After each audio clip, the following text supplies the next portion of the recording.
fools. And we fell for it. We followed him. A bearer.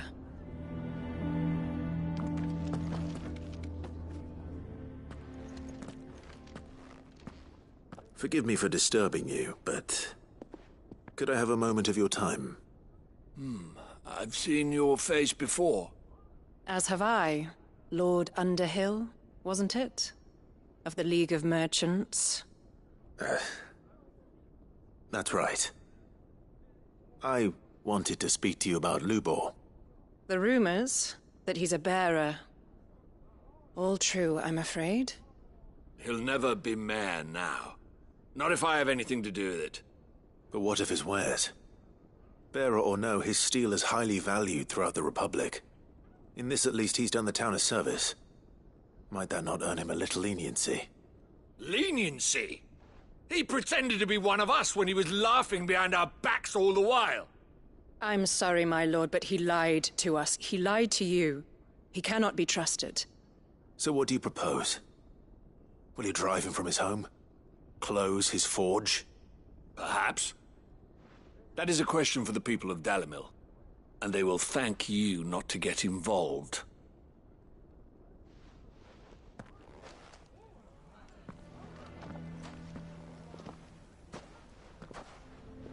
The townsfolk have made their minds up. There was nothing I could do. Nor I. Conrad and Natalie refused to consider anything but their own wounded pride. You never know. Once their anger is cooled, they might see things differently. For now, we should report back to Lubor. All right.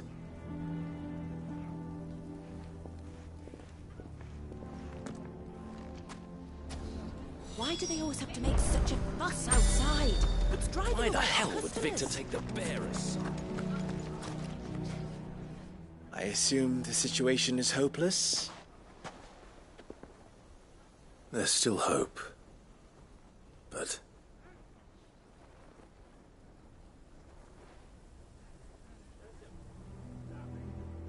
But perhaps not in this lifetime, I think it's fair to say. You mustn't think like that, Lubor. Give them time. They'll come around. We'll talk some sense into them in the end, you'll see. No, you won't. And your efforts would be better spent elsewhere. But Lubor... Rosina would often tell me that steel does not lie, that a blade is a reflection of the smith who forged it. To yourself be true, that was her point. Rather an ironic one when you consider that her life was taken with a blade of her own making. But I do not doubt that she was always true to herself and what she believed in, right to the end. And so must I be. I must do what I know to be right, no matter what others might think of me. And now, I know what that is. I must embrace my new role of villain so that the people of Dalimil have something to unite against. For only united can they hope to stand against the threat that awaits them. I'll need to make a suitably dramatic exit, of course. Don't go, Lubor. You're the only one who was ever kind to us. We'll be all alone. Again. Trust me, little ones, it is for the best that I go. Not only for the town, but for you, too. How could it possibly be for the best? These children need you. The least you can do is give the townspeople a chance to change their minds. I would not take it, Victor. It's over. Over, you say? And so just like that, you're going to throw this town and these children to the wolves? I thought you were better than this. But it seems you had me fooled as well. Victor... Forget it. Do what you will. You sure you're making the right choice, Lubor? Of those available to me, I believe it's the best one. Yes. Ah, but where are my manners? Here. A reward for clearing out that bandit camp. Right then. I have packing to do. If there's anything I can do... anything... I'll bear it in mind. Thank you.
Lord Rosfield, is there aught the Undying might assist you with this day? Perhaps. My brother said that your order was helping him with his quest to uncover Ultima's origins. Have you learned anything of note since last we spoke? Little and less, I regret to report. I see. Be assured, however, that we will not rest until the truth is known. Even now, our archaeologians scour ruins in every corner of the realm for traces of Ultima's touch. Fallen ruins, I take it.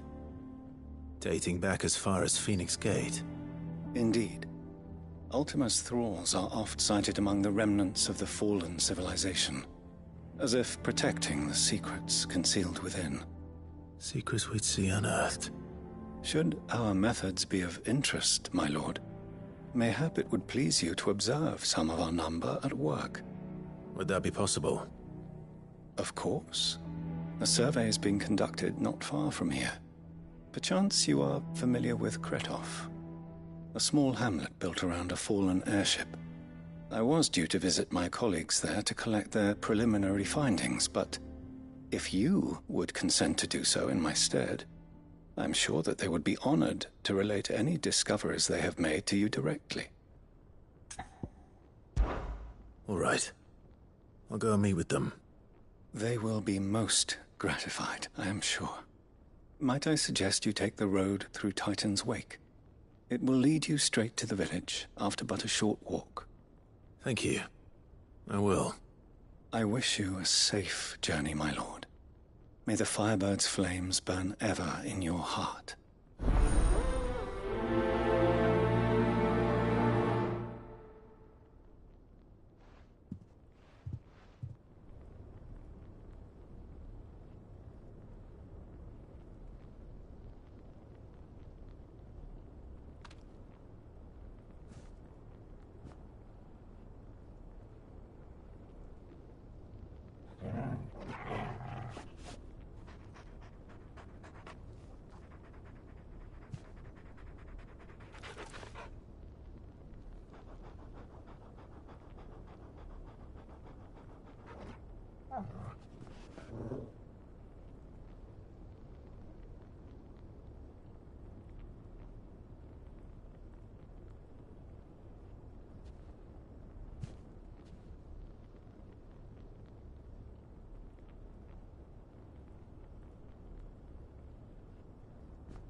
mistakes. Nice try.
Over here! This one.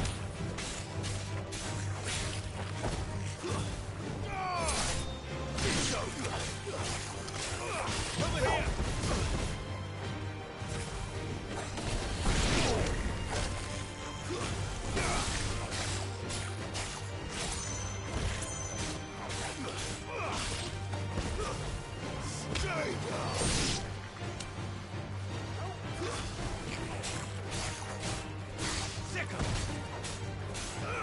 This one.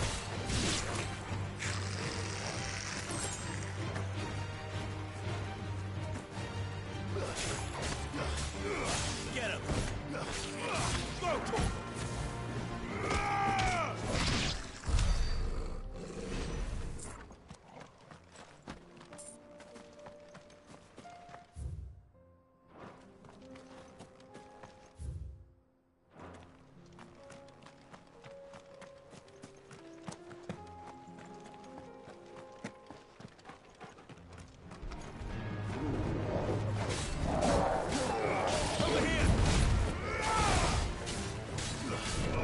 This one. Attack. Over here. Attack. Yeah.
You'll pay for this. There may still be survivors.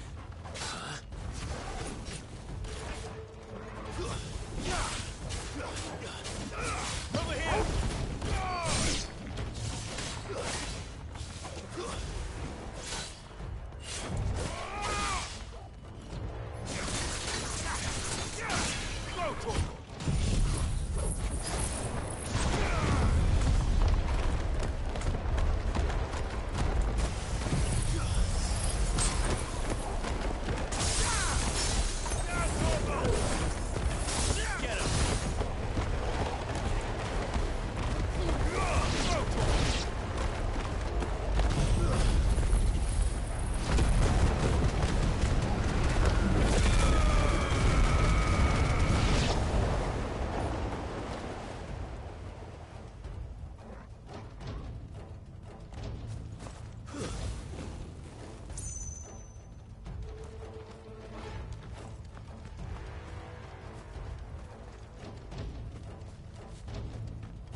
Whatever that thing is, I'd say it's their leader.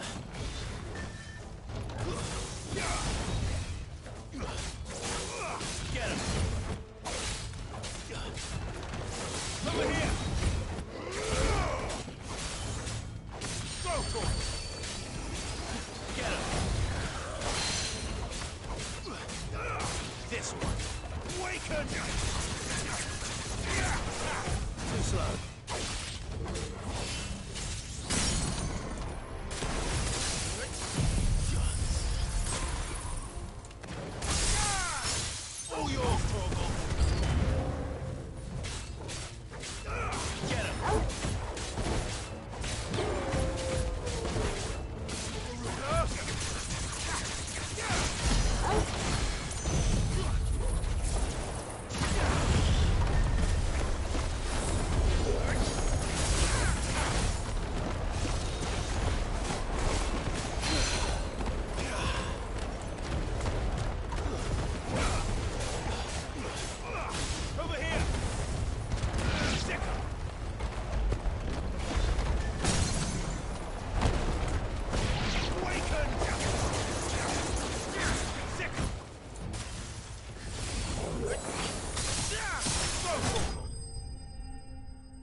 Should have stayed in the past.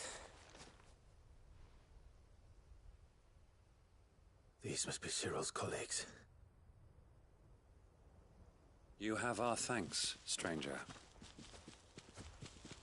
Who are you? Ah, forgive me, my lord. I did not recognize you. You are Lord Rosfield, are you not? We are archaeologians, tasked with surveying this site. When the echoes appeared, our brothers here occupied their attentions. Thanks to them, and to you, we were, for a mercy, able to see our duty to its conclusion. You call that a mercy? Your brothers might still be alive if you put their safety before your duty. Surely this survey wasn't worth dying for.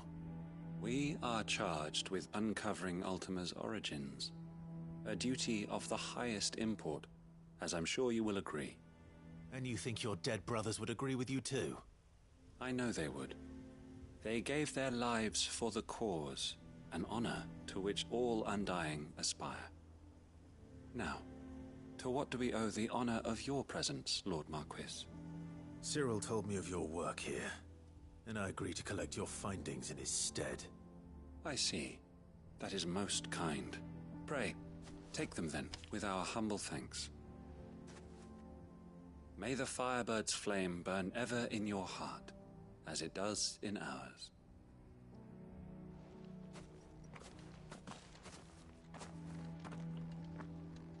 It's one thing to lay down your life for another, but for a survey...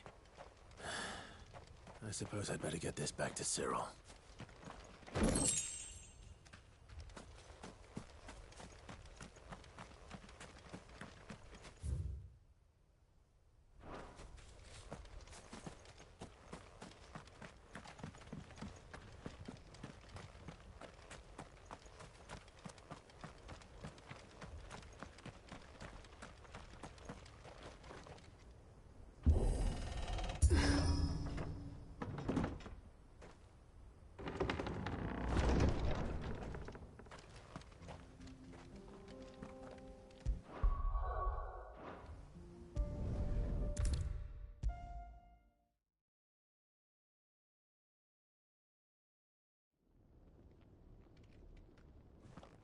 Ah, you are returned, my lord. I collected your colleagues' preliminary findings. Here, take them.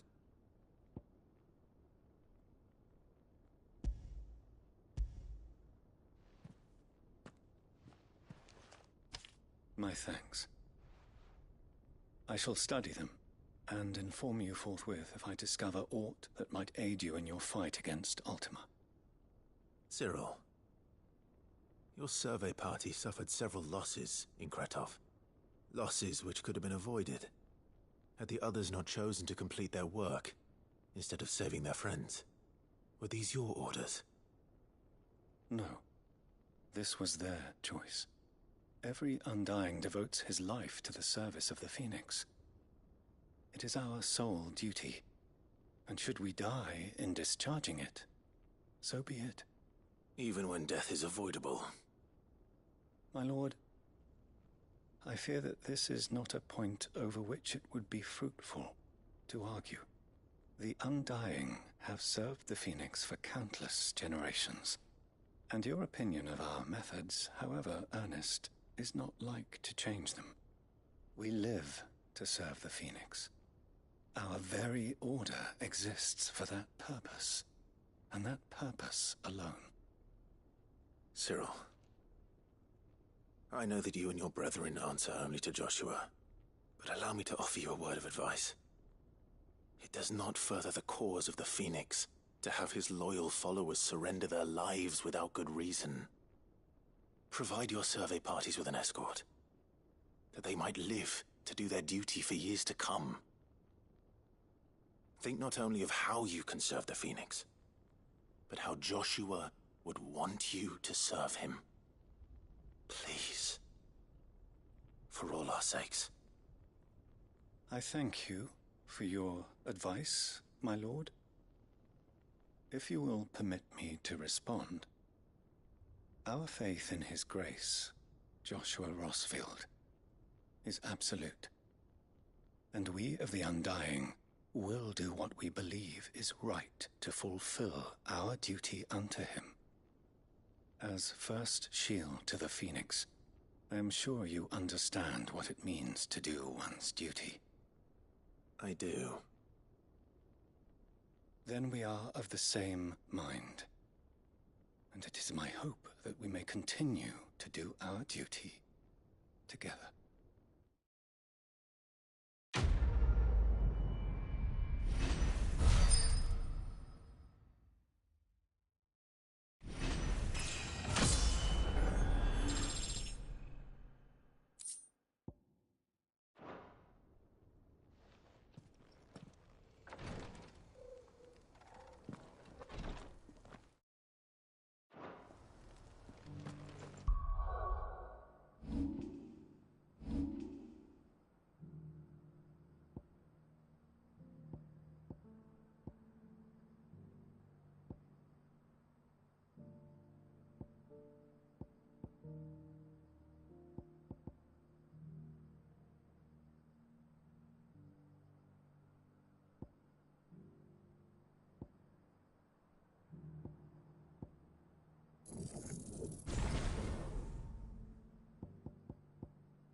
What's happened? The guards at the gate are in a right old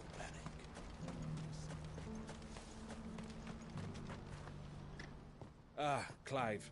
You'll be pleased to know that the negotiations are progressing well. That is good news. Yes. Our comrade in Randala has just sent word that the contract should be signed very soon.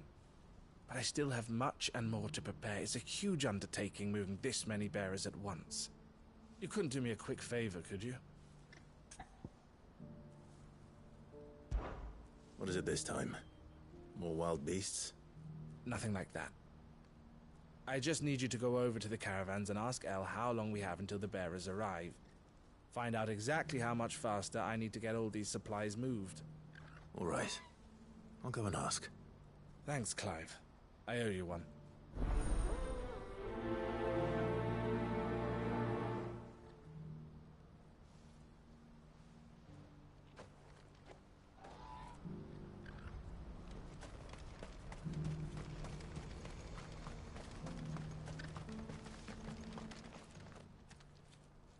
Don't blame yourself, El.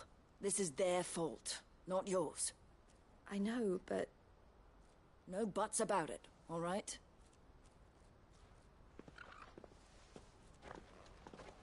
Is something wrong? Vonnie came to give me a message from our intermediary. The talks with the Republican army have fallen through.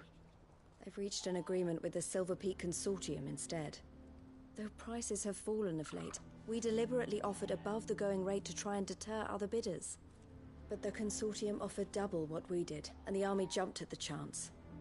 And you had no opportunity to make a counteroffer? None at all. And we were so close. El? What's happened? I saw Vonnie leaving. She didn't look happy. And with good reason.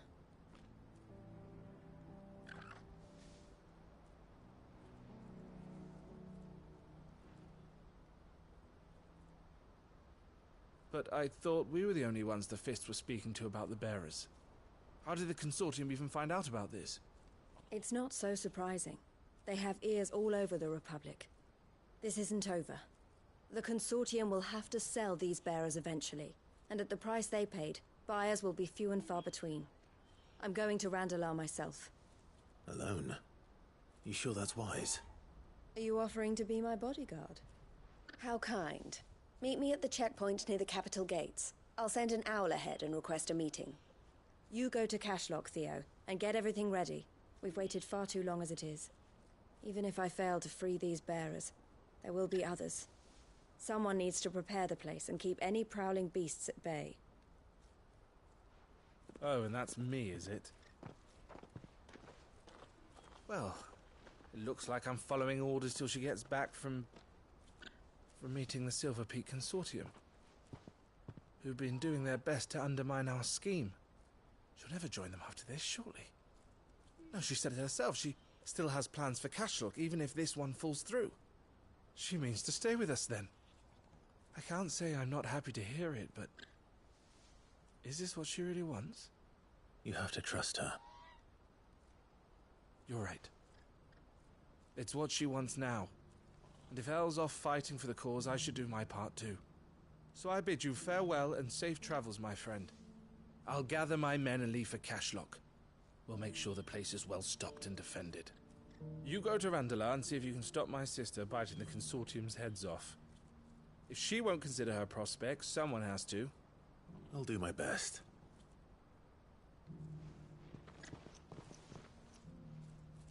All right. To Randalar, then. And better not keep Eloise waiting.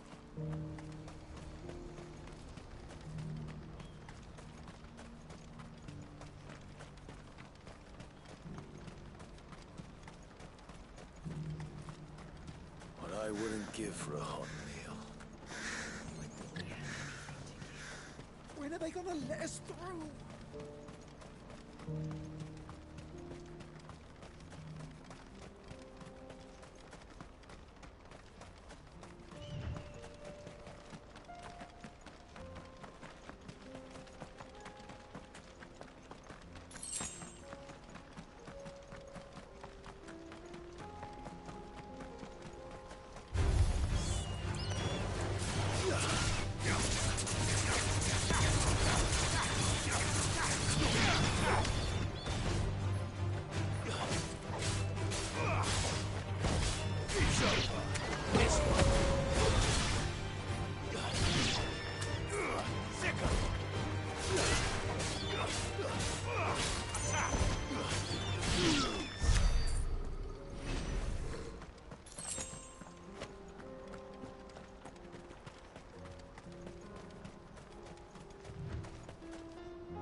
I hope I didn't keep you waiting.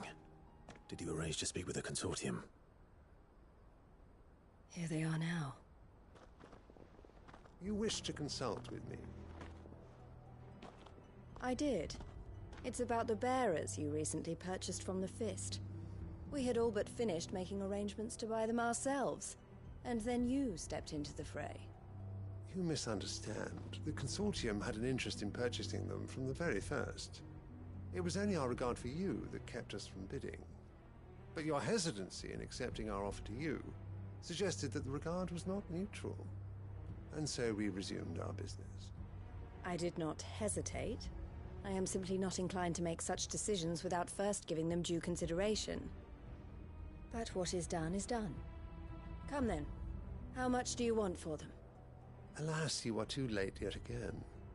We rarely take on such unconventional merchandise without a purchaser in mind.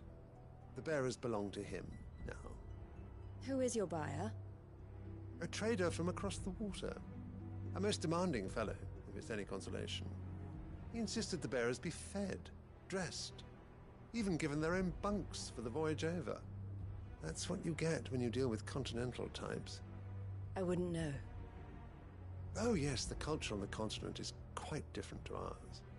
They pay good money for bearers not fit for the knacker's yard, and treat them like kings. But as long as they pay... That does sound unusual. No matter then. If they've already left our shores, there's little that can be done. Allow me to withdraw my interest. And with it, my interest in joining your organization. My associates will be sorry to hear that.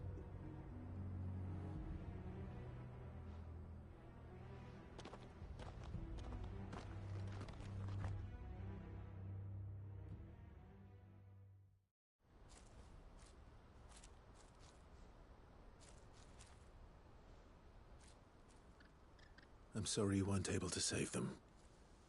As am I. But I only have myself to blame. He was right, you see. The Silver Peak Consortium did intend to buy those bearers before I did. Their representative hinted at a possible purchase when he came to recruit me. I feigned interest in joining them in the hope he might be encouraged to tell me more. And he did just that. As soon as he left, I sent my own offer to Randalar. So you never... No. I entertained the Consortium's proposal solely so I could learn more about those bearers. But I was a fool to think they wouldn't find out. I knew exactly who I was dealing with. You tried. I did. And if what he said was true, the bearers are to be well treated. Which is something, at least. But they deserved more. I wanted so badly to see them freed. Eloise! Eloise! Word from Cashlock. The village is under attack. A pack of beasts have come down from the mountains, and there's a dragon at its head. Theo and the others are trying to hold them off as best they can, but the odds are against them. They need help, and fast. Theo! I'll go on ahead. Thank you, Clive. I'll gather some men and join you there. Just... make sure he's safe.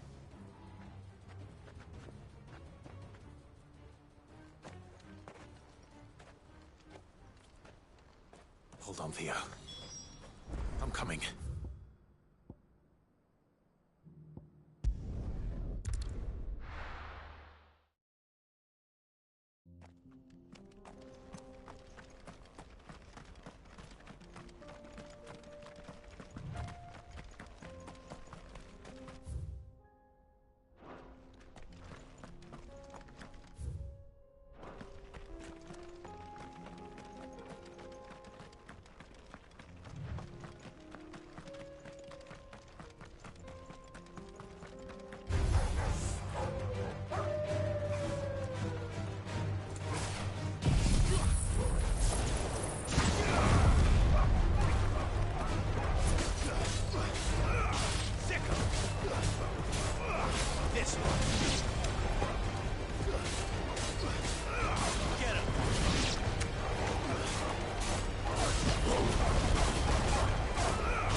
Where's Theodore? Upriver! He led the dragon that way to keep it from the village, but the whole area's flooded with ether. We just have to pray he makes it out in one piece. I can do better than that. Torgal, with me.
Over here!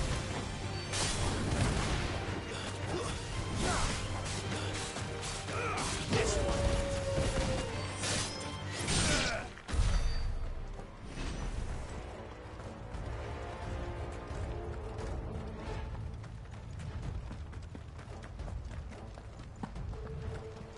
Where are you, Theo?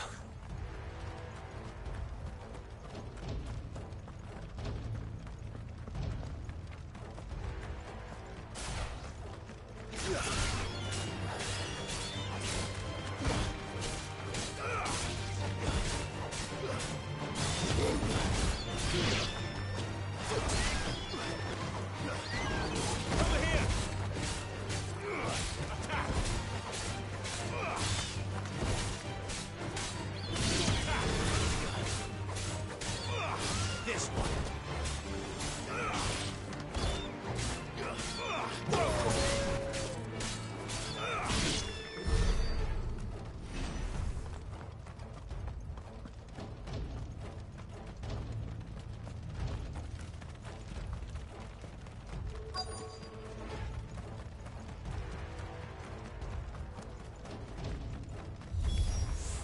Damn it. The ether's too thick. These creatures have already turned.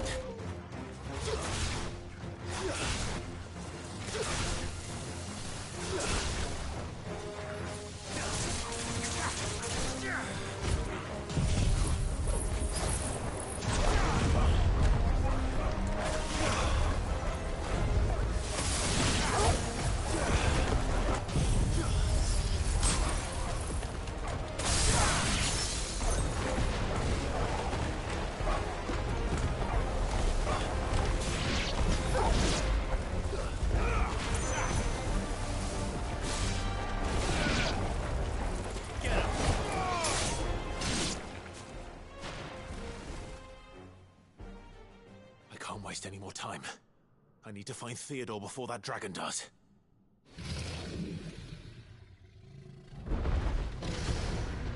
Looks like it's found me. This thing's turned as well. This isn't going to be easy.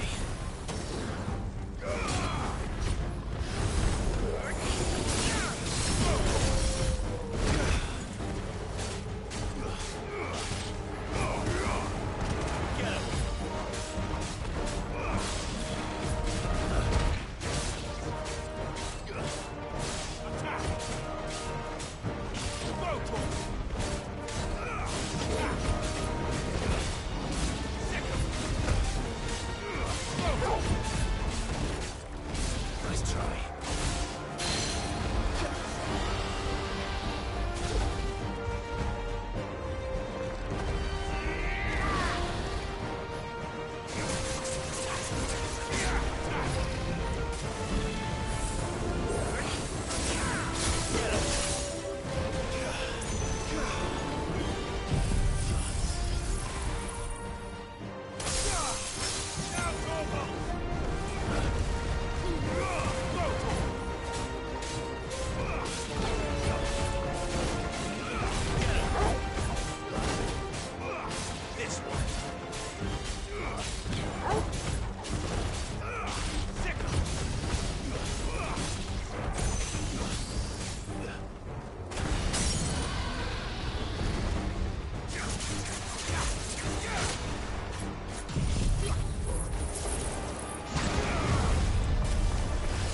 You had me worried for...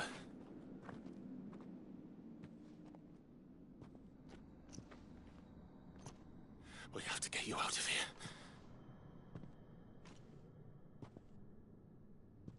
I think it might be a little too late for that. Bearer or no, there's only so much ether a man can take, and that Drake just wouldn't let me leave.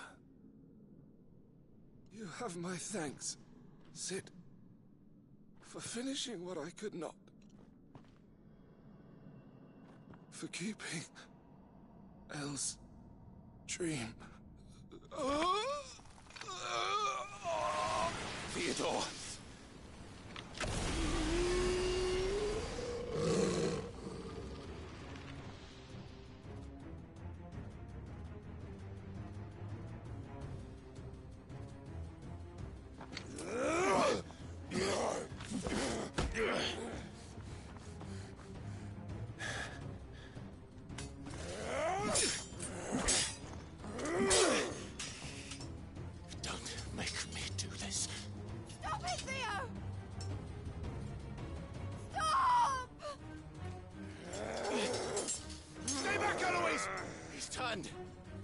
And so will you!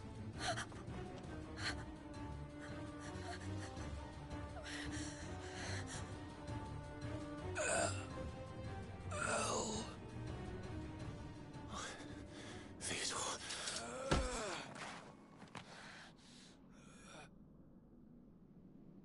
Take care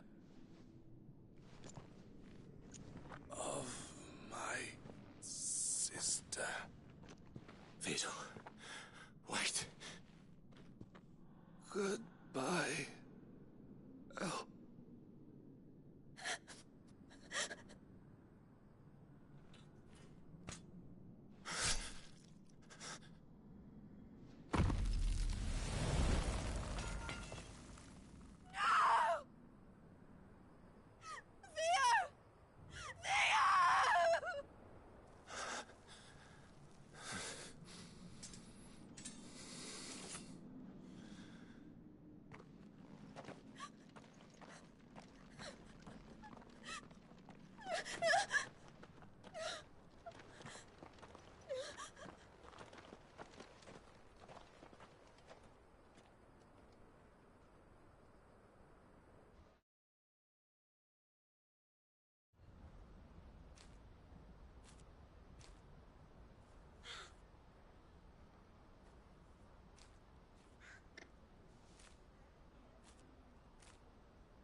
Thank you, Clive. I think I'll be all right now.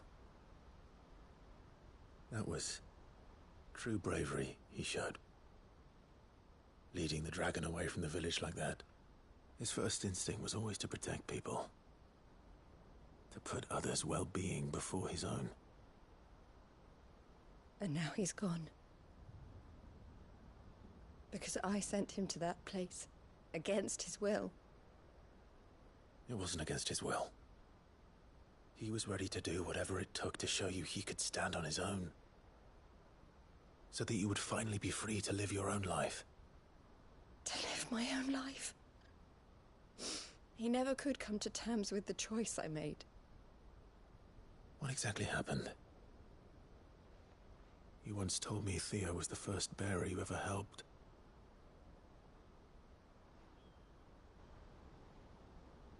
We grew up in Canva.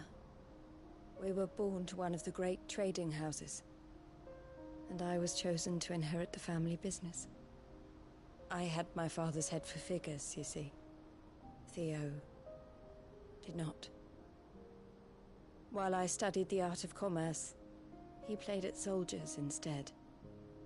A late bloomer, in more ways than one. For unlike most bearers, it wasn't until his 15th summer that his powers awakened. My parents tried to drive him out of the house and into the care of the constables. But before they could, I took him into mine. Theo told me something else. He clearly admired your devotion to the cause of freeing others like him from slavery. But he said you deserved a better life than this. He wanted to free you from what he called your bonds, just as you freed him from his. I would be lying if I said I had not wondered from time to time how much easier my life might have been if I had allowed Theo to be taken and devoted myself to the family business instead.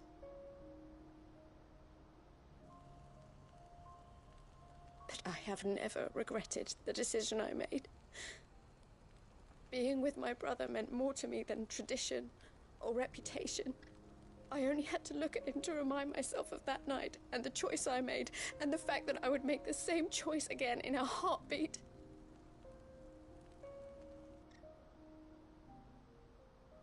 He was never a burden. How could he even think that? If anything, I was the one who weighed him down. You weren't, Eloise. He said it himself, that he had always been grateful to you for saving him, and that he wanted to repay you by letting you live the life you were denied. Neither you nor Theo weighed each other down. You loved one another. You did whatever was necessary to continue living your lives together, and you always would have. You're right.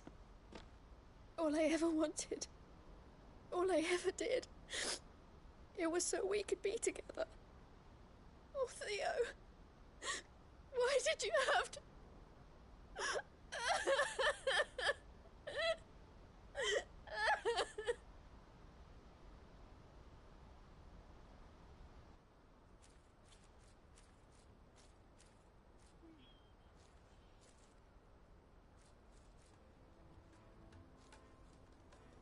I know Theo wanted me to move on, but I'm staying here at the Crimson Caravans to continue our work. We can make a difference here. We can help people, save them. I need nothing more from life than that. So I'll carry on doing what we do, ensuring that goods, people, bearers get where they need to be, bringing smiles to people's faces just like we always have, and to Theo's. Wherever he is. This is the life I have chosen. The life I will always choose. I've made a choice of my own, to continue helping you however I can. Whenever you need it. Thank you, Clive. Let's go on together then. For Theodore.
Covered in nicks and lumps, the lot of them. It's a wonder they can still walk.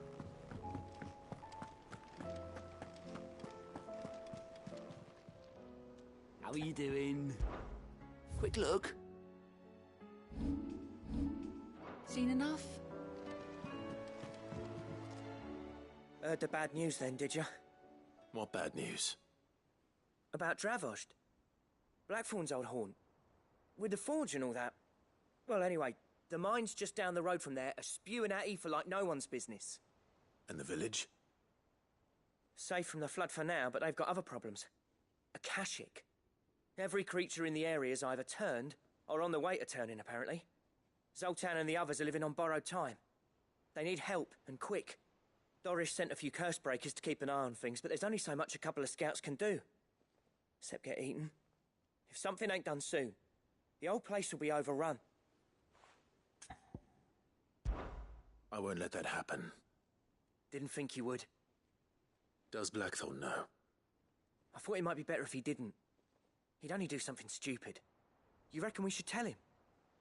No. It's better this way.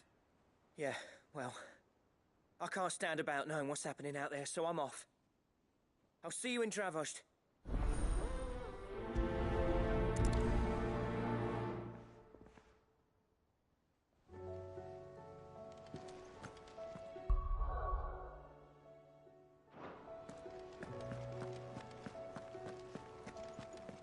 How do you split the sea, you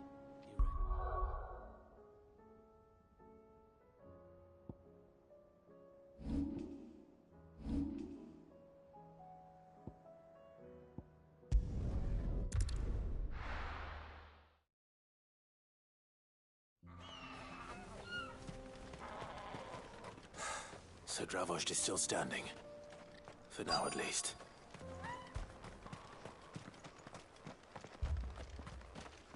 I have some things for sale.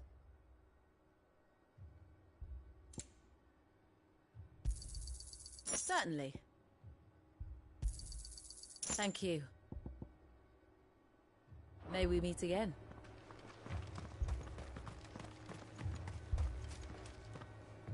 Clive! You're here! And the Akashic? Mostly off to the north still. But I spoke to Doris's scouts and it turns out things are worse than I thought. There's swarms of them out there. Told old Snotty to be ready to seal the north gate. That should buy us some time if we need it. Enough for the villagers to barricade themselves inside their homes at least. Well done. Welcome back, Sid. I'd never have guessed, you know. Not if August hadn't let slip. Who'd have thought that the savior of Dravost would turn out to be the realm's most infamous outlaw? Keen to help us out again? I am. Thought you could sneak off without me, did ya? Blackthorn. Oh, what are you doing here? One of the scouts couldn't keep his voice down. Unlike my best mate who didn't think I deserved to know. Zoltan, how long's it been?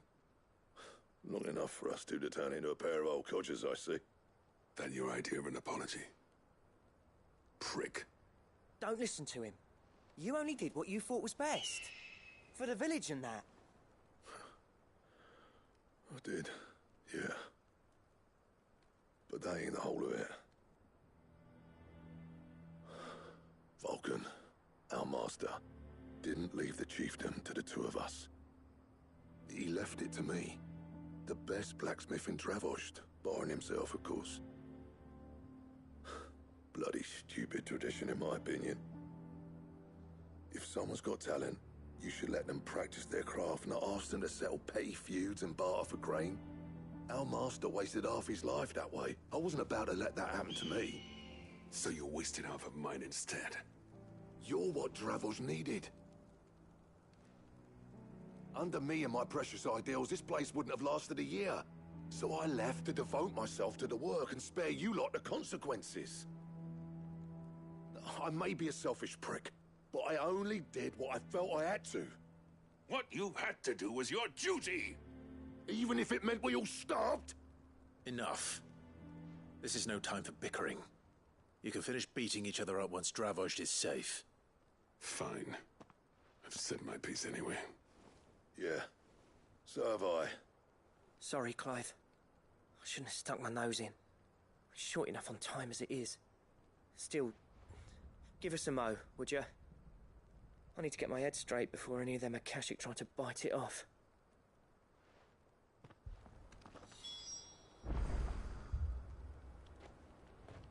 You, ready for the off, then? We can't afford to waste any more time. Right you are. Might be worth having one last word with the scouts, though. Don't want any nasty surprises, do we? Oh, and Blackthorn, you and Zoltan might be better off staying inside the... Akashic on the move. How close are they? Within sight of the walls, and there are more coming up from the mines. What was I saying about nasty surprises? They'll wash right over us if we stay out in the open. We're pulling back behind the gates. Good idea. Get yourselves inside, but keep your weapons handy. Understood.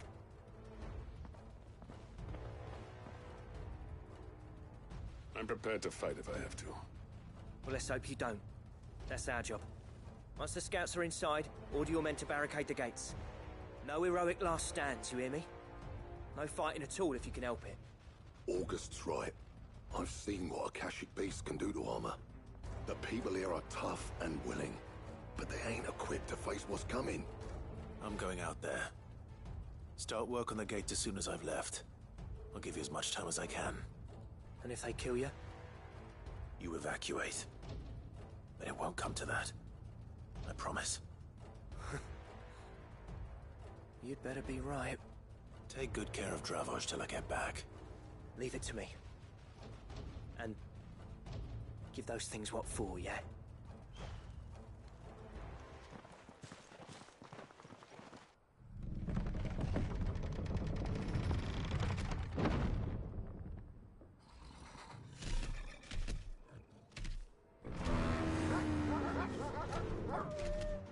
All right. Which one of you's first?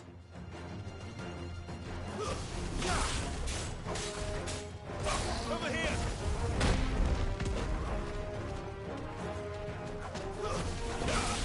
Too slow.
Is that it? Apparently not. They're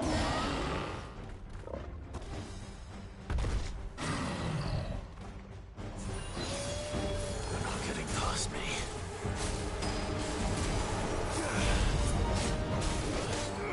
Get him! Sick!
question is, did I miss any?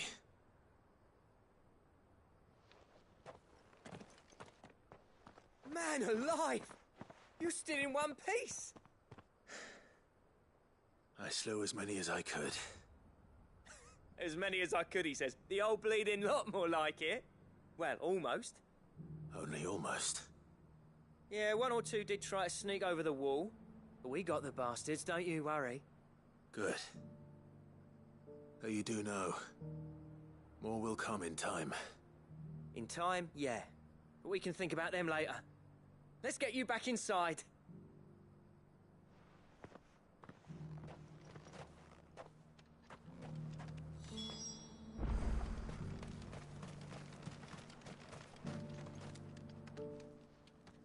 Sid!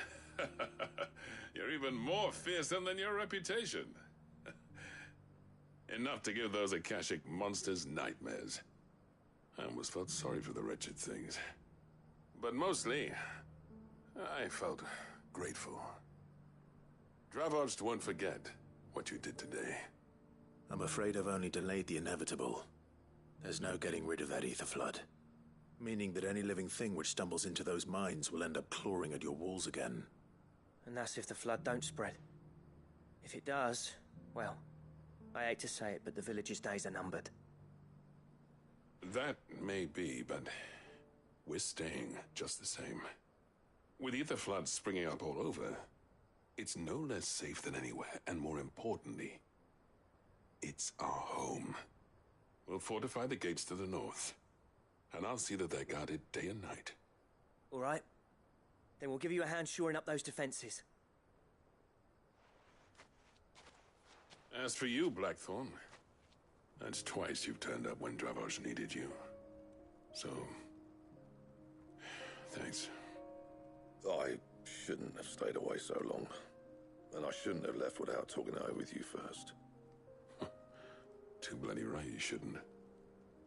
Though I doubt I'd have listened. I always envied you.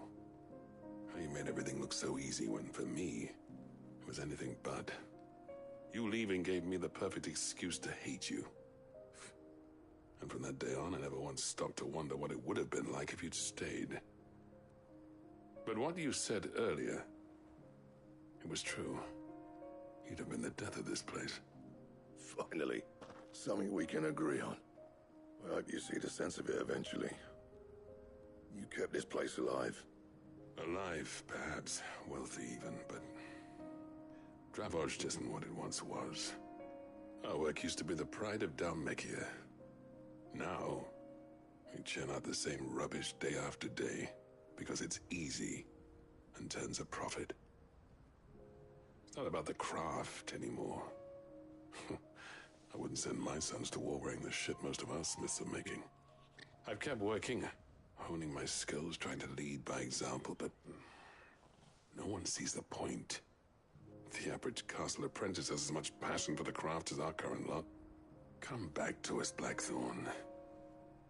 Remind Dravoj what a true master blacksmith looks like. I'll even man those bellows of yours if it means we can work at the same forge again. That's a kind offer. Kinder than I deserve. And I wish I could accept, but I'm needed elsewhere. There's people who trust their lives to my steel, and I daren't let them down. Fair enough. But that doesn't mean I couldn't visit from time to time. Let's see if we can't rekindle this town's passion for the craft, shall we? I'd like that. Just be sure to tell Snotty to let me in the next time I come calling, yeah? Knowing him, he'd let you in anyway. Blackthorn. The Master Smith turned outlaw, back in my good graces. I never thought I'd see the day.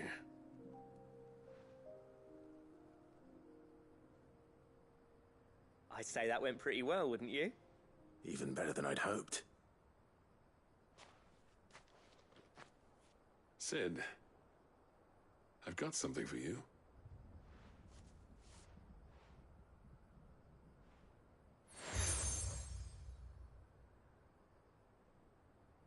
And this is? A token of our lasting gratitude.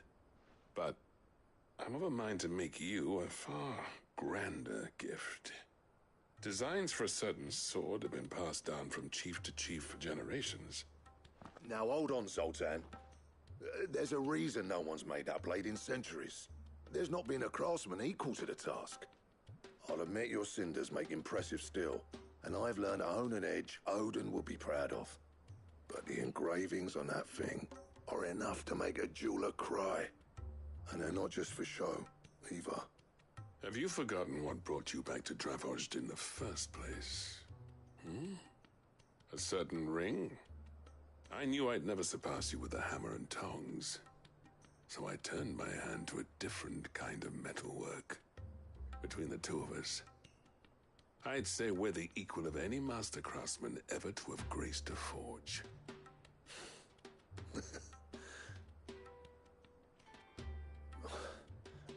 You know what? I think you might be right. Clive, you wouldn't mind if Zoltan came back to the hideaway, would you? He's more than welcome. As long as he can keep our secret. Right. Zoltan, get your tools. We've got a legend to forge.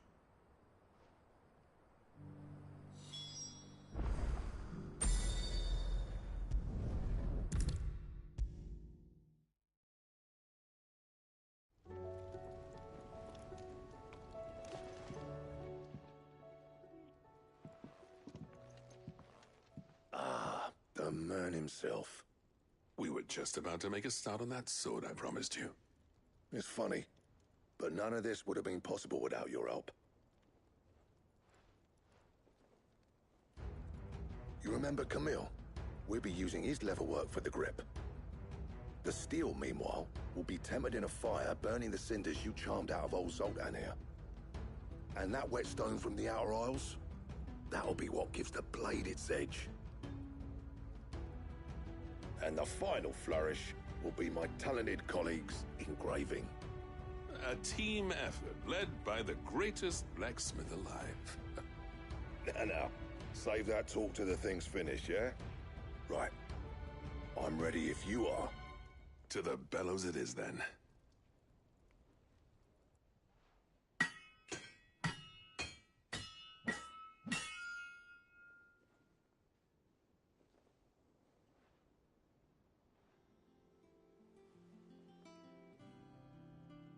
Well, bugger me. We actually did it.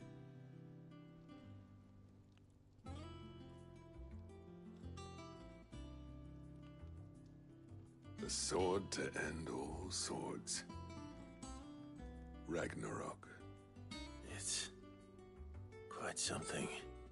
I trust you'll take good care of it. Thank you.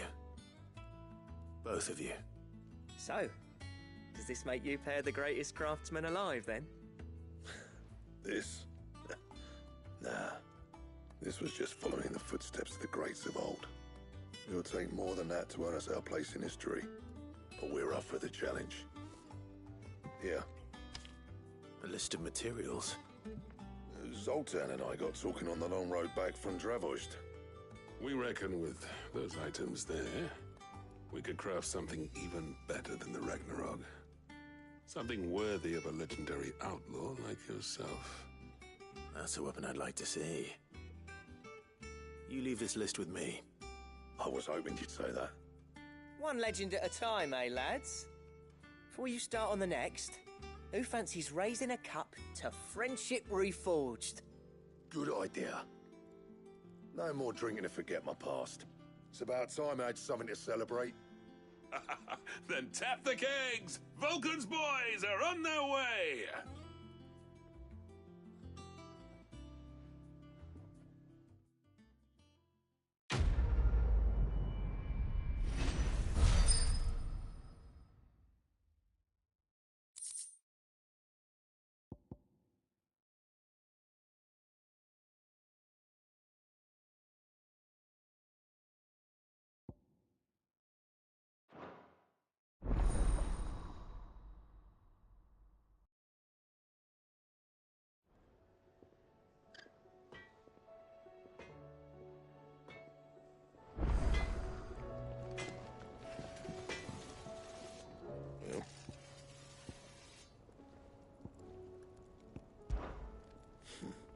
never thought me and Zoltan would ever speak again, let alone work together.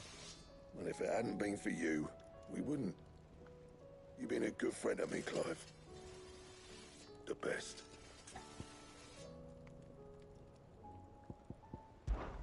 Yeah. The weight of all that shit.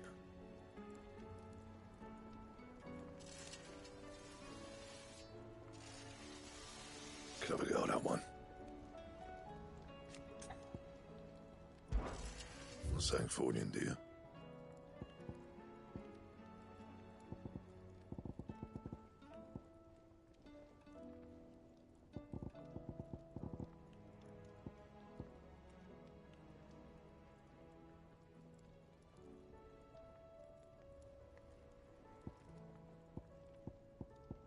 Don't waste my time.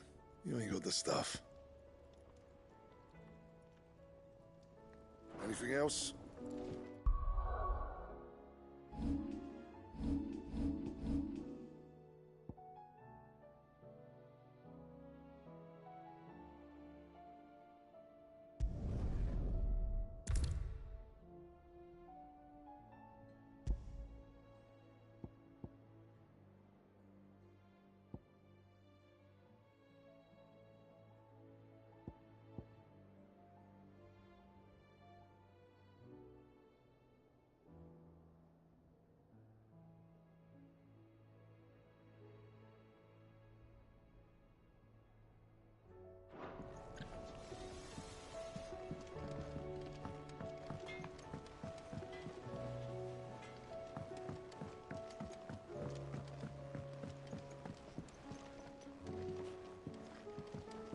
Have you tried Molly's lemon tarts? I've never had anything so delicious.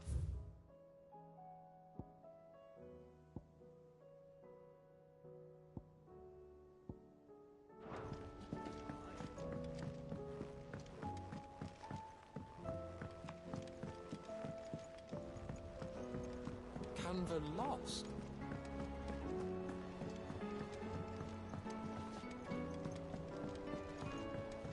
Miss, can we read Miss Editor's story for our lesson today? What a wonderful idea, Jocelyn. Let's do just that. With Canva in the hands of Akashic. Ah, Sid. Just the man I was hoping to see. Did you have a mo? Don't tell me. You need more bomb ash. Oh no, we still got plenty of that left. I'm working on bringing another one of the Chief's designs to life. This time, it's a new smelter. It's got a reverberatory hood over the top for additional thermal amplification and a system of reciprocal recirculatory regenerators that let's just say it gets very blimmin' hot. A heck of a lot hotter than anything Blackthorn's got in his forge, that's for certain. Only mithril engines get hotter, and you can't chuck ore in one of them and get metal out the other end. Trouble is, we won't be able to make it out of any old rubbish neither. We need the good stuff. And I hear you once helped Helena get her hands on exactly that. Any chance you could help me too?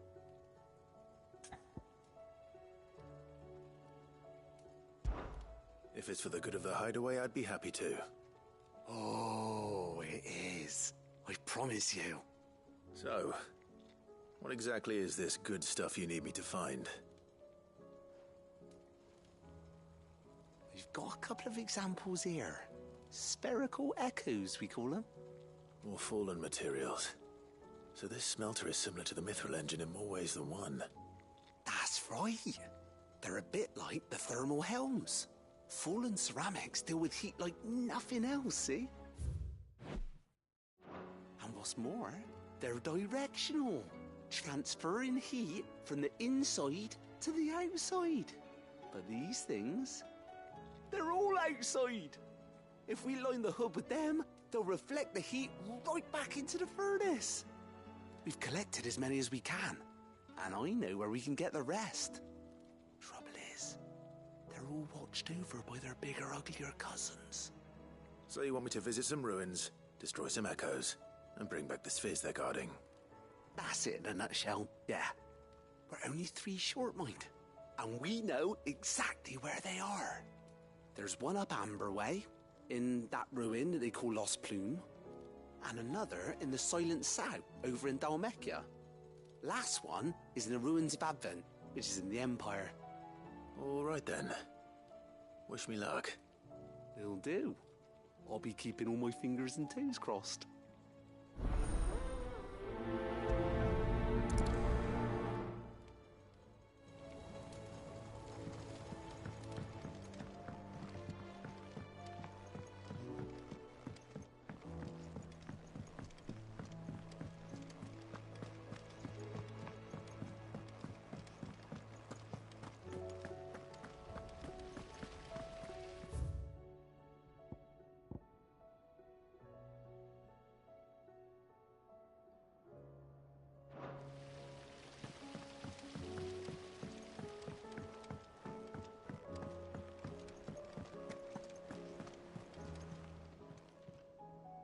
I wasn't expecting you back so soon. Here's everything we've received and everything promised.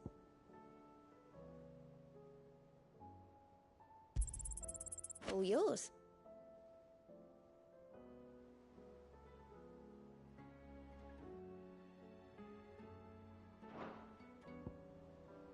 Come again. I may have more for you.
How do you split the sea, you reckon?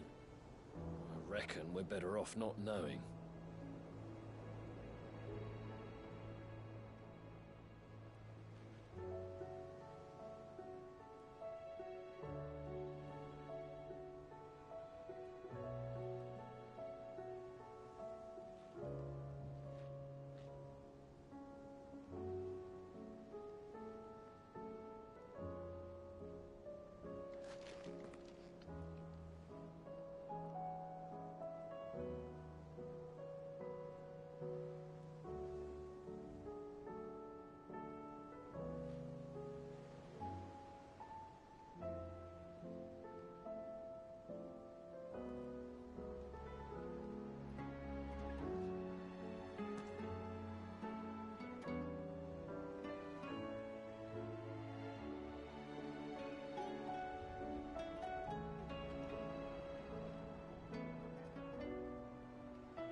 Go to him! Attack! Go to him! This one!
Need to deal with these ones first.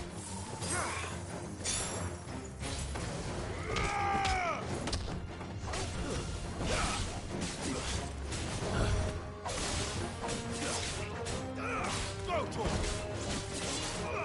Get him! Go to him! Stay down!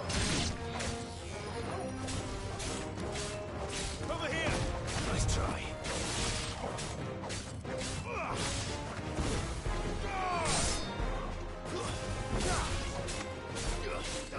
Over here! Get him!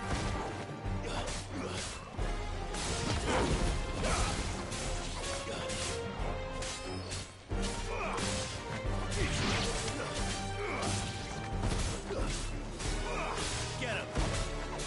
Farewell! Sick him!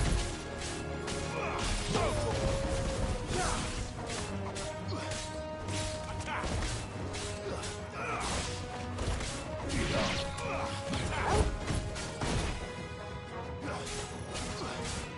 Go to him! Get him!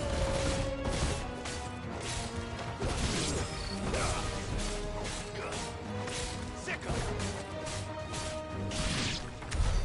Now to find this spherical echo.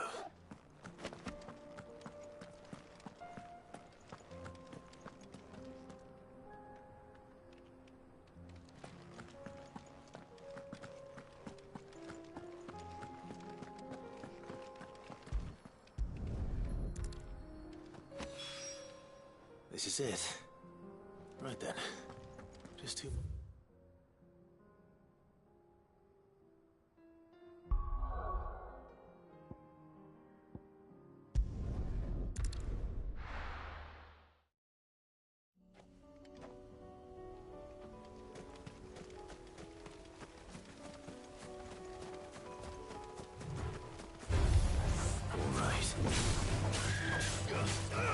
Get him! Go to him!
Over here! Attack! Second! This one! Second! Rotor!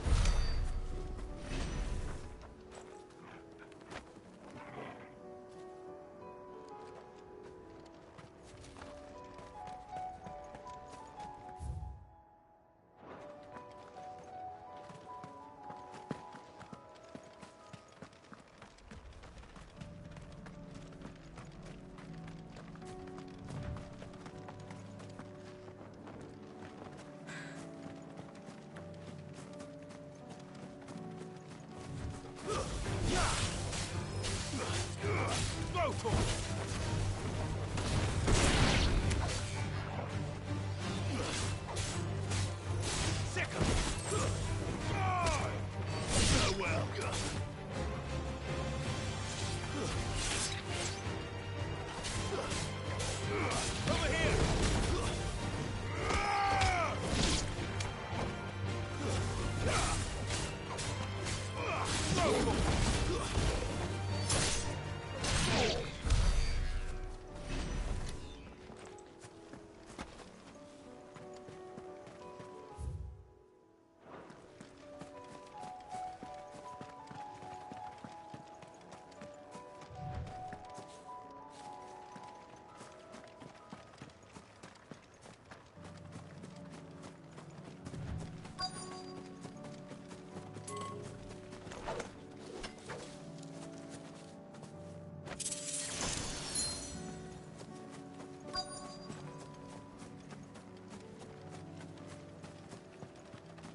Two down, one to go.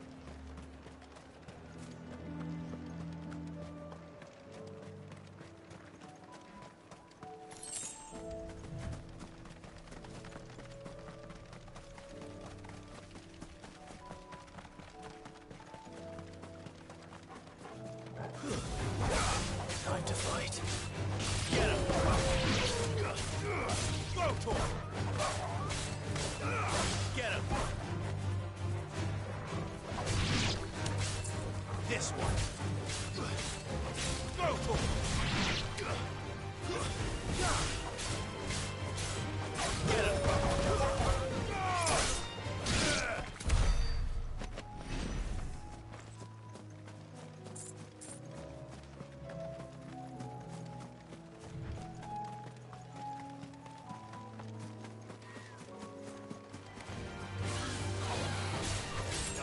Over here! Go for it!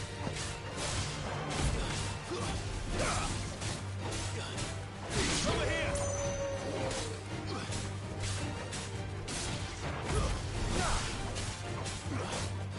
Attack!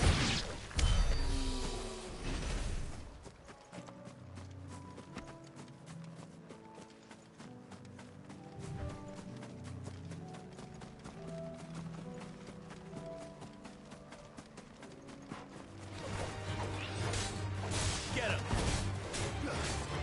Attack! Get him!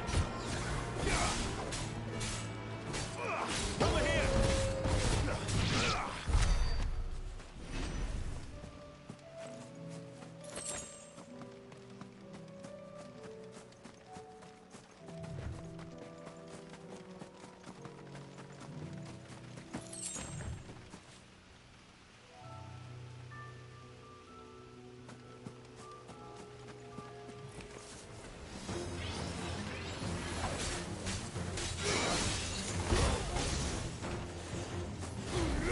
Attack!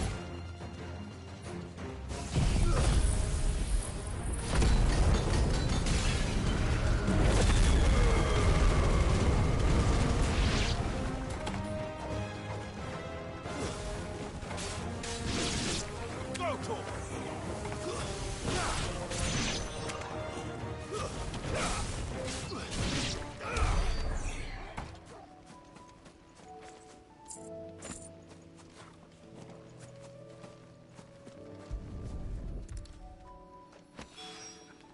That's all of them.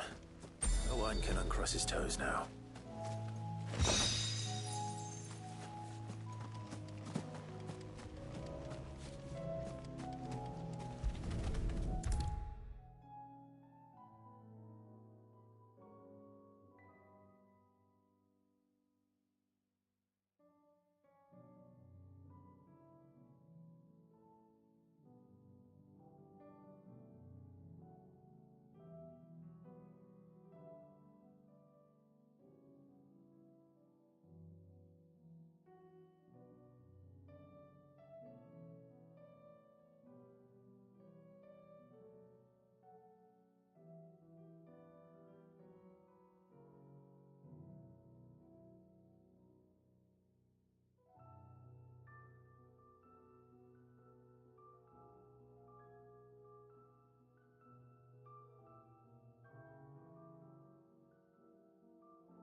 Canva in How the was hands she? of Akashic. The I Enterprise. need to find another port. Preferably one as well hidden as the ironworks. Ah, Sid. Wasn't expecting you back so soon. So, is it good news or bad? Good, thankfully. Here. Ah, that's brilliant! Thanks a blimmin' million! I'll fit 'em to the smelter right away!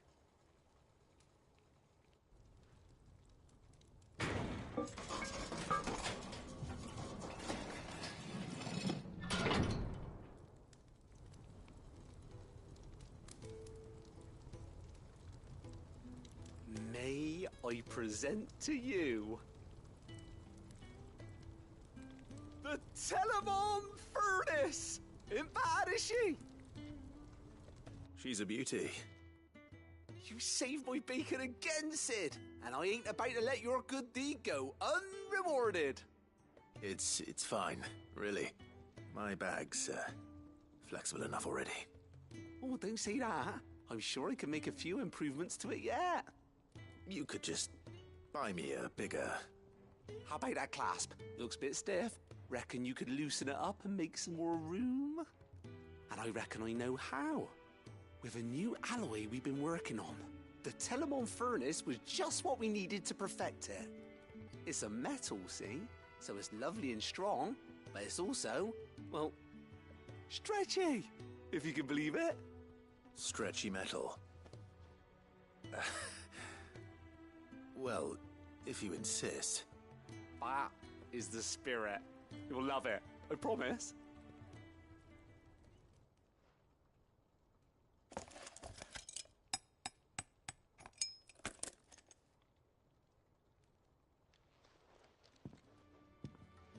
So, what do you reckon?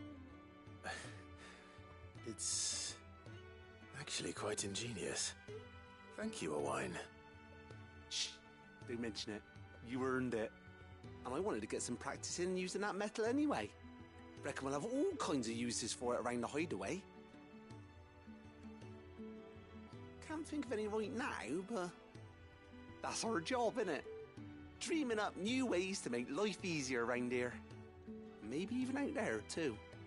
One day, the whole world's gonna know about the inventions you've helped us put together. That bag of yours will be the first of many. You mark my words. They'll hardly believe their eyes, I'm sure.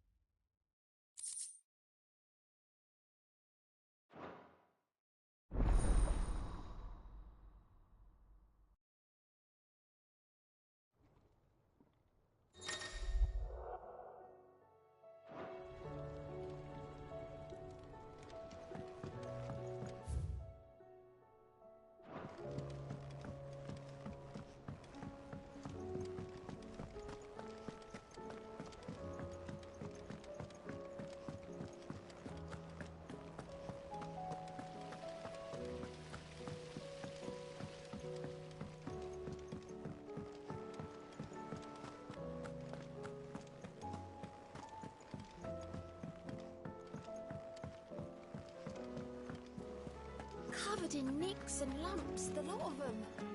It's a wonder they can still walk. Come back.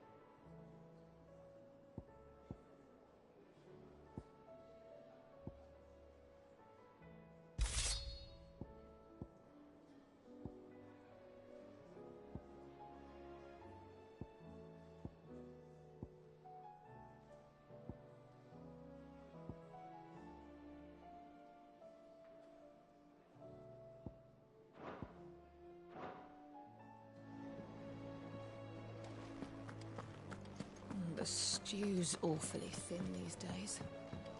What do you expect?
There's no way of knowing if Doris will confide in me, but I can speak to her at least.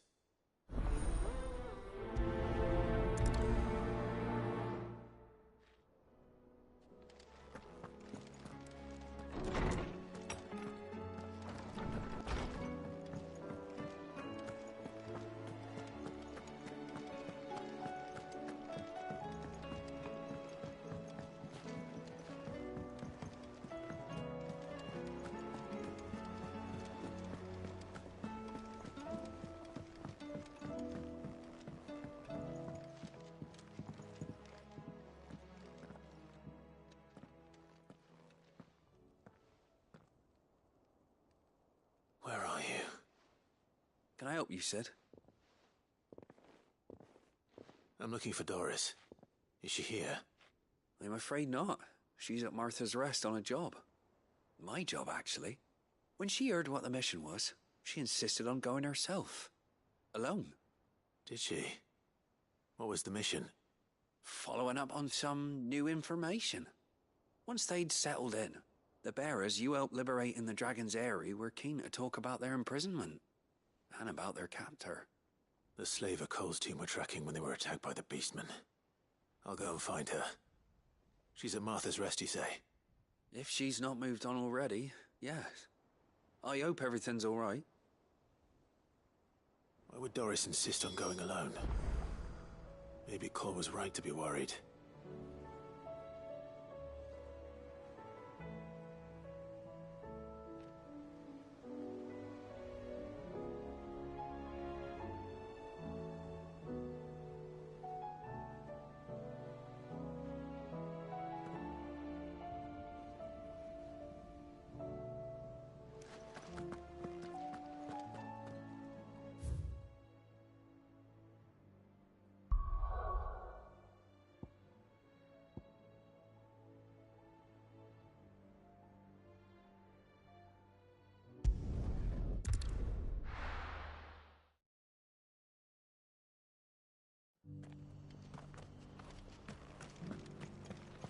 Doris should be somewhere nearby. Assuming she's still here.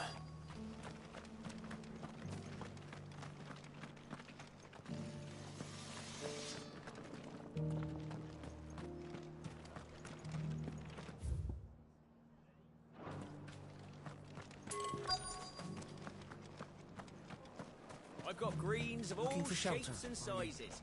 Colours too. Just because the heavens have gone to wreck and ruin, it don't mean we have to. Anything catch your eye? That all, is it?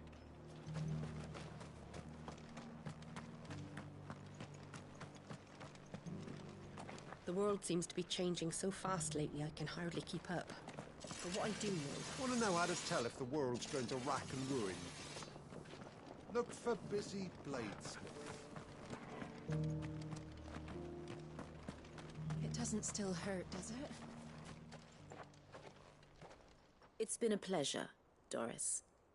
Just like old times. I'll give your offer some thought, my lady. How goes the investigation?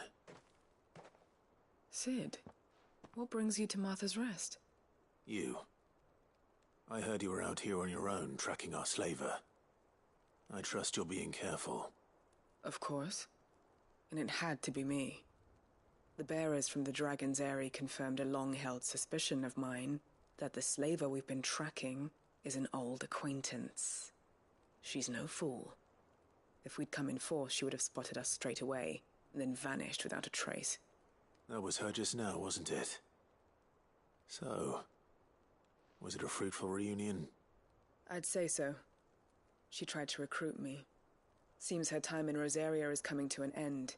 She's abducted bearers from across the region and is looking to smuggle them back into Sambrec. After her brush with those beastmen on the road to Northreach, she hired herself an Imperial escort, which she wants me to join. She's dangerous, Sid, but I think I can stop her. Then I'm going with you. I'll take care of the escort. You can see the bearers to safety. Where are they? The Baum Archers, soon to break camp. You go on ahead. I'll follow once I've sent word back to the hideaway.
Good.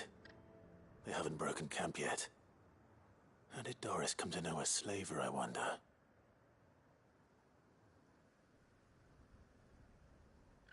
We've waited long enough. She's not coming. Ready the bearers.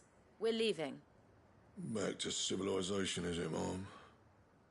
With all haste, lest any of you lackwits start talking like these feckless bumpkins. I presume your men are ready. We've suffered too many delays as it is. Any more and I'll be docking your pay. Yes, Mom. Oh, but before you go, it appears we have company. Kill him. You're welcome to try.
So much for your escort. You'll forgive me for not avenging my men. I'm not the swordswoman I used to be. I surrender. Do with me as you wish, Sid the Outlaw. Sid! Ah, Doris. I take it you're not here to rescue me from our brooding renegade? You know, I always wondered where you'd vanished to. But casting your lot with this criminal of all people... Better fighting for a cause than killing for coin. I'm sorry, Sid. I should have told you sooner. This woman, my former master, once trained bearer children to be weapons in service of the highest bidder. She raised me like a daughter. And I did terrible things to earn her favor. It wasn't all terrible, surely. We had our fun, too. You were always so eager to learn, and had such clever hands. All my other children took either to the blade or to the books. Always either or. But you proved yourself a master of both. That's why I kept you for my own. How about it, my little dagger? Care to swear that blade to me again? I never swore my blade to you, nor will I ever. I fight for a higher cause, to liberate the bearers of this world. Farewell, Master. Thank you for making me the weapon I am. You always were a righteous child. Perhaps that's the reason I loved you so.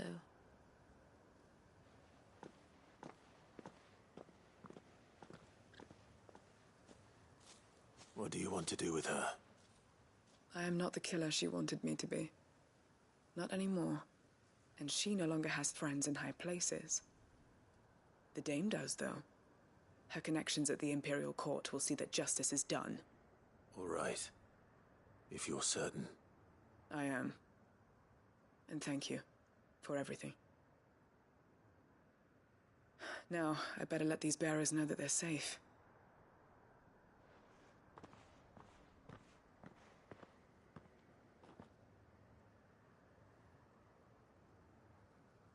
And I should head back to the hideaway and put Cole's mind at ease.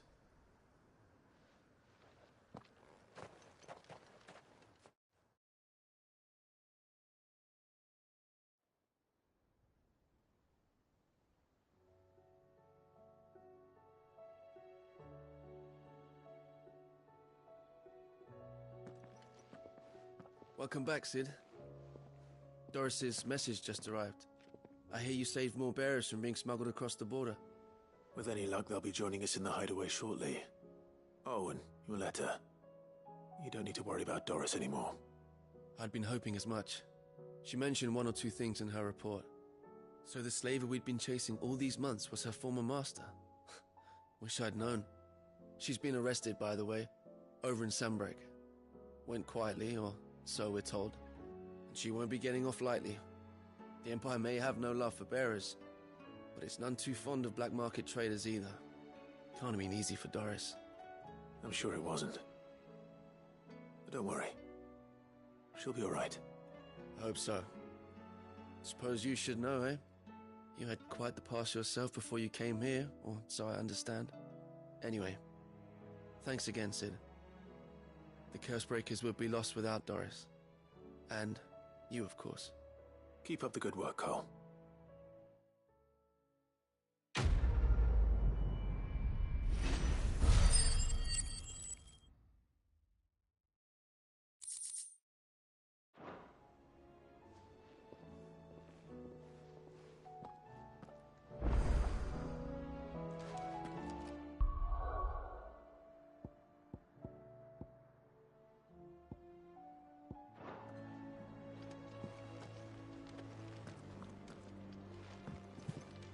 Come back.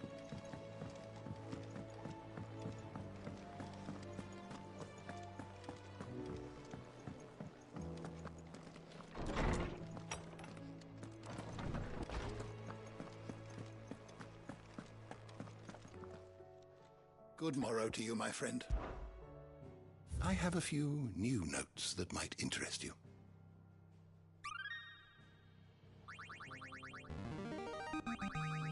There is a rather fascinating excerpt I've been meaning to show you.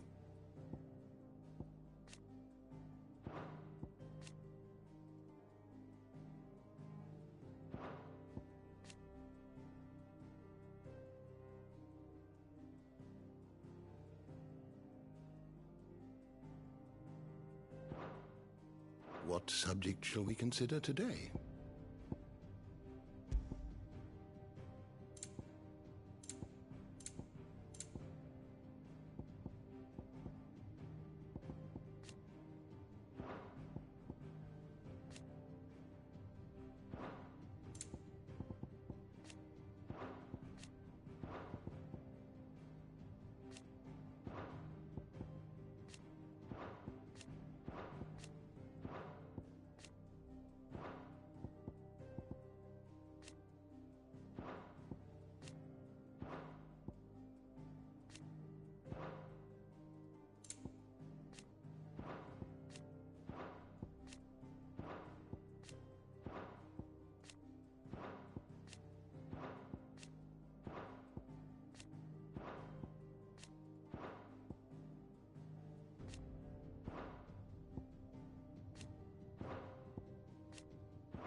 door to the shelves shall ever be open.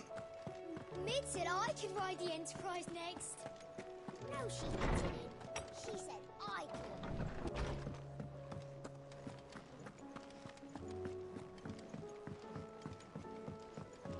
Come back. Covered in nicks and lumps, the lot of them. It's a wonder they can still walk.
How do you split the sea, you reckon?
you feeling, Joshua?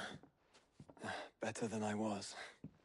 But not nearly as well as you should be. Your cuts and burns may have healed, but your body still bears the burden of every spell cast. And what would you have had me do? It was no ordinary foe we faced. It was the Warden of Darkness. Yet still, it was not enough.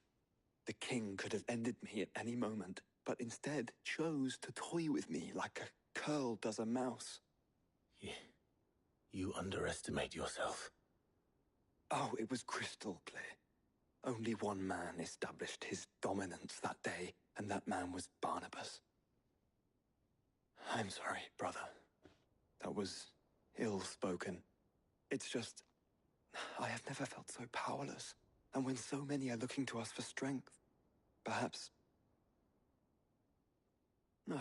the prince feels the same.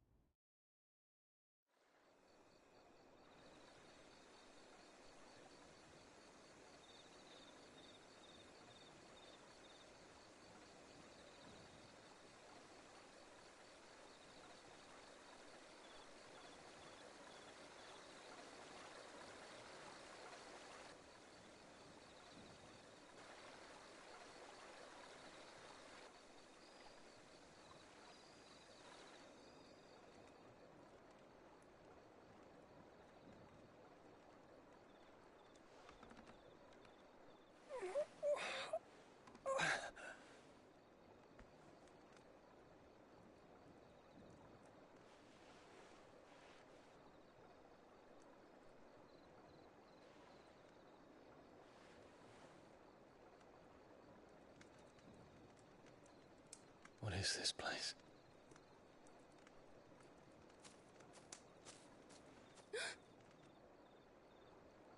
Don't move.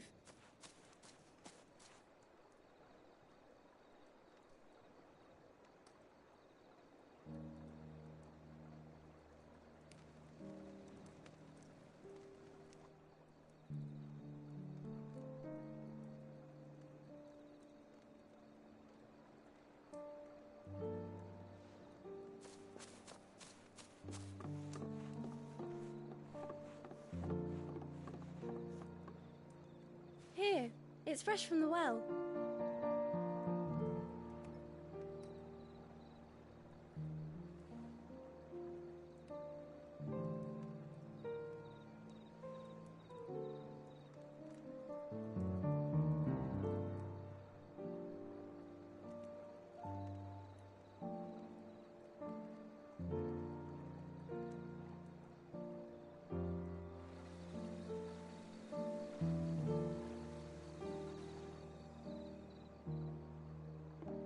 Grandmother told me spirits sometimes get lost, and that the lanterns guide them to their proper place. I set one on the river for her when she passed away.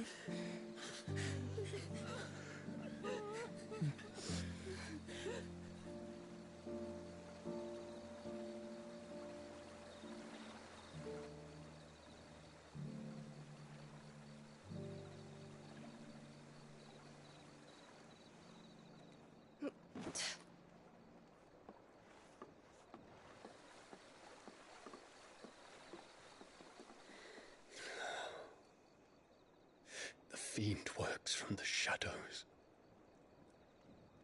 Was it you who guided my hand, then ultimately? No, not you. This is my doing, my fault, my sin to bear.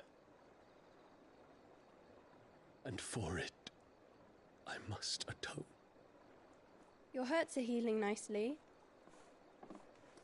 It was my poultices that saw you well. You make them?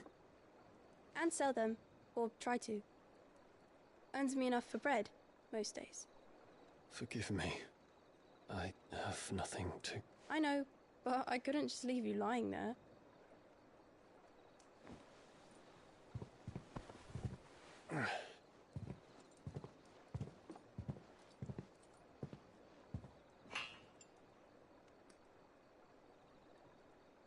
You're going then? Of course. I'm healed. Thanks to you and your poultices. Will you promise to come back and visit?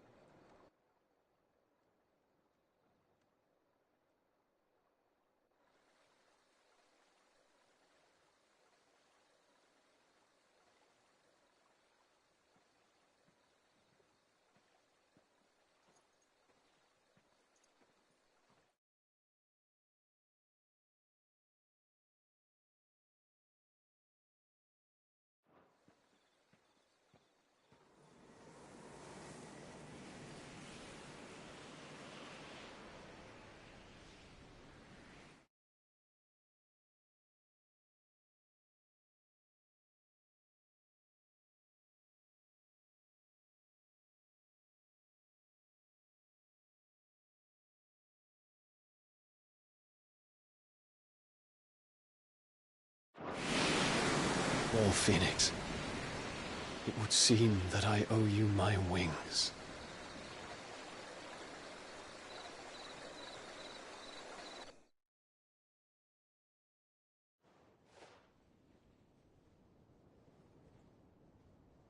Perhaps he can find an answer. You will be returning to Waloed soon, I gather. I see no reason to wait. Then neither do I. I can think of a few, but I doubt they'll stop you. You will take your medicine. Of course, Lady Daya. Set on leaving already, are ya? How long will it take us to get back to Ash? Dunno, about the same amount of time it took us to get here. Maybe less, if your uncle can find someone trustworthy to patch up the Enterprise. All depends on where we're putting into port, mind. Yes. It's not as if we can put ashore wherever we choose. We have to assume that the whole of Ash is hostile, and that we'll be attacked on sight. Then we must find a place they won't think to look. And I have an idea who might know of one. The Professor! I'll go and tell you coming! While you're plotting our course, I'll be in the shelves with your lawsman. I wish to pick his brains about Ultima. Then I'll talk to Karen about supplies for the journey. They may not be easy to come by in Ash.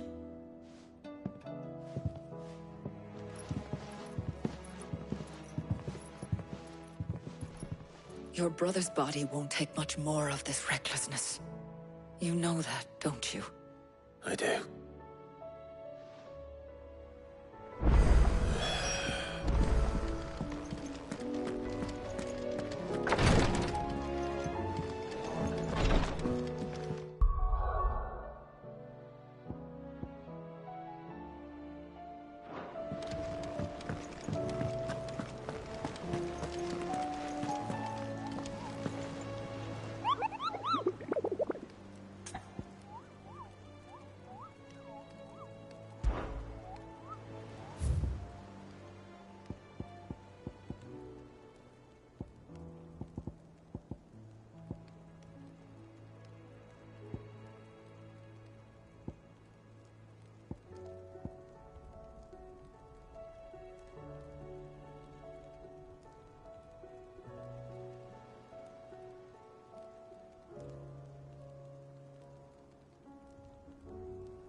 I'll build a barricade so sturdy, even a bandicoot.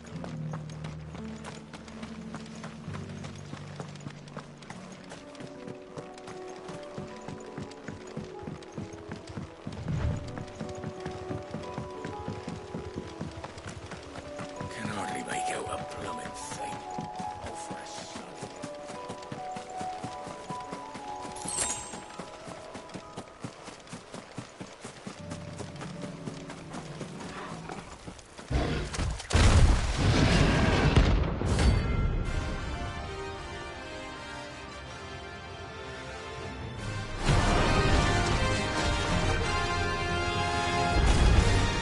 Can't let that thing.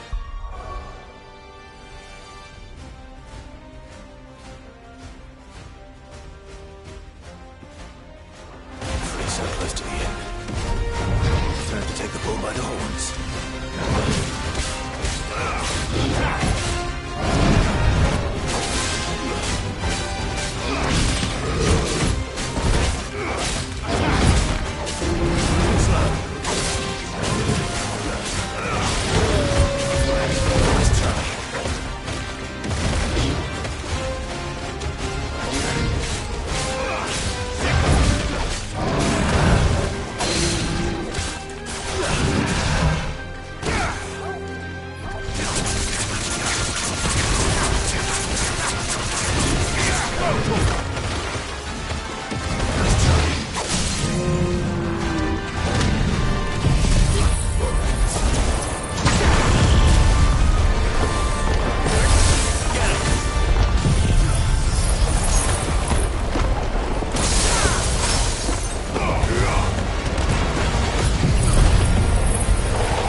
Well, the locals will sleep easier without him at their gate.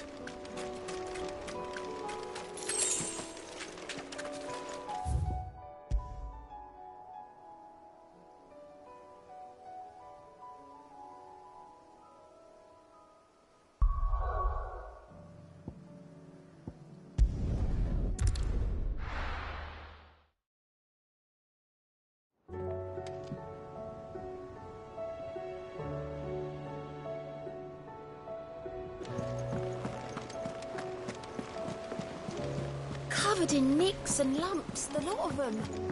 It's a wonder they can still walk.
How do you split the sea?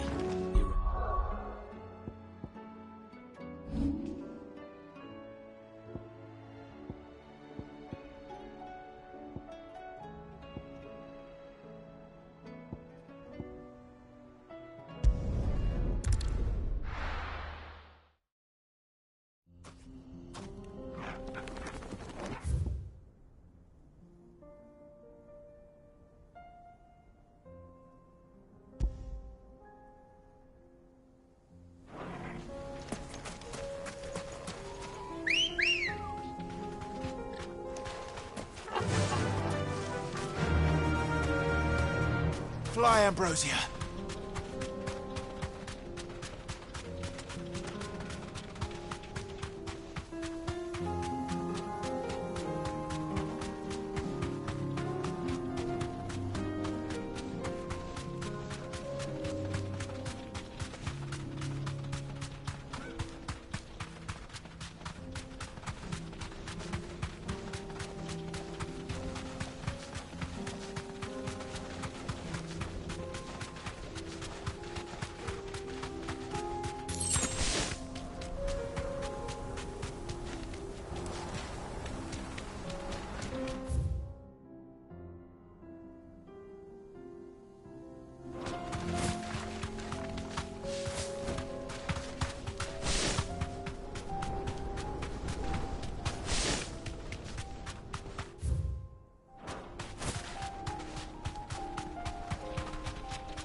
Deserve a rest.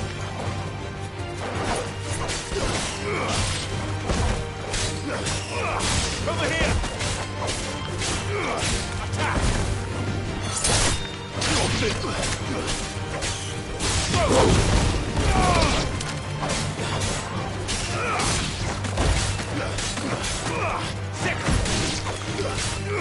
This one!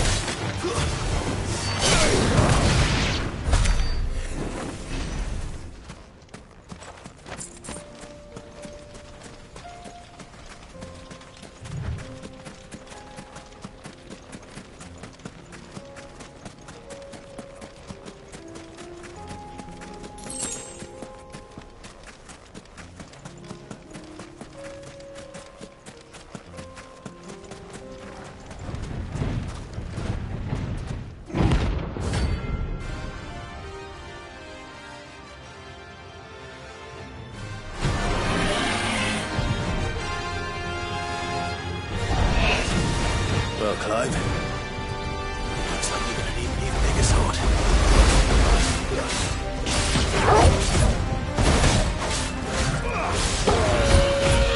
Let's try.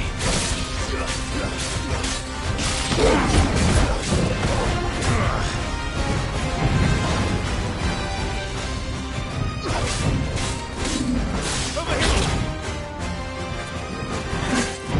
All right. Get him!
should have stayed in its shell.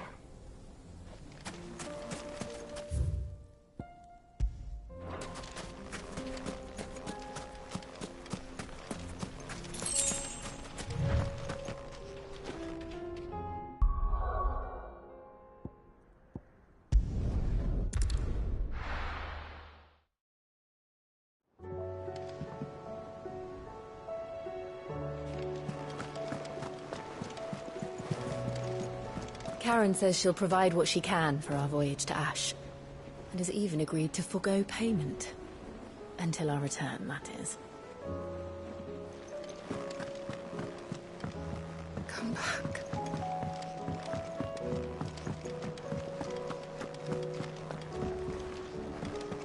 Oh, don't tell me we've run out of Pepio nuts and all. Aye, it's a dangerous world out there. That great lump.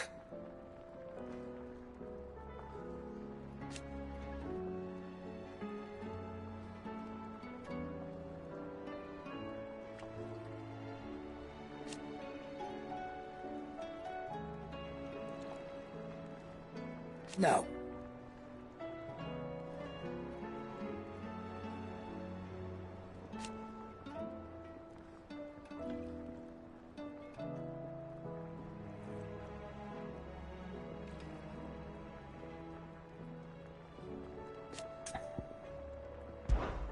Coin purse weighing you down?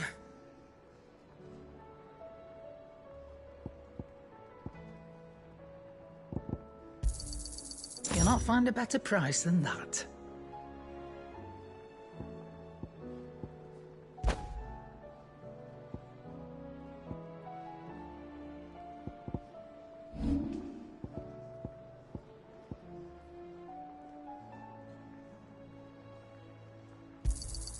You got out else?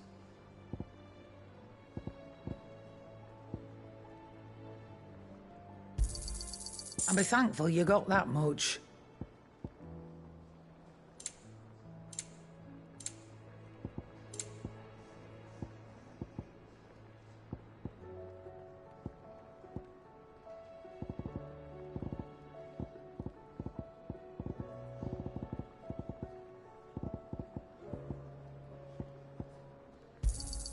You got out else?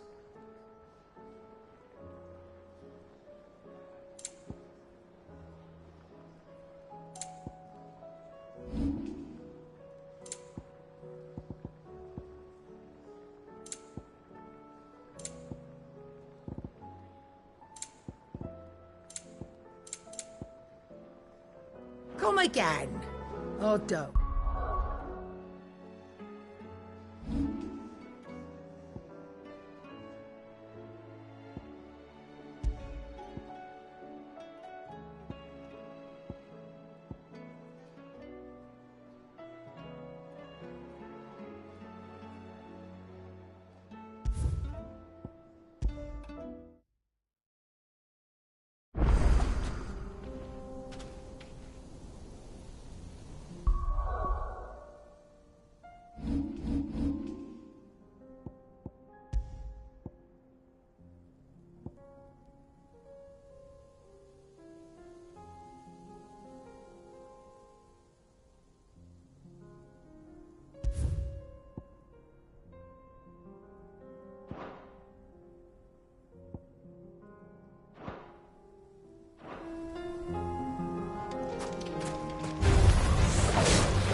Karen says she'll provide what she can for our voyage to Ash.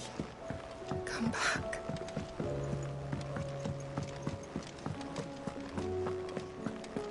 Oh, don't tell me we've run out of... Aye, it's a dangerous world out there. Margaret. No. Go on, then.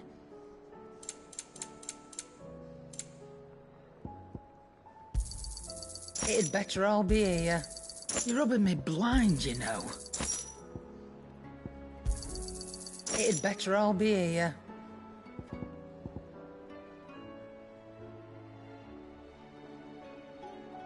Is that all? Oh, the stew's awfully thin. Oh, what do you expect? Farmers are abandoning their fields and traders their roots. Most of what we have in the world.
They don't look happy.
Peace at last.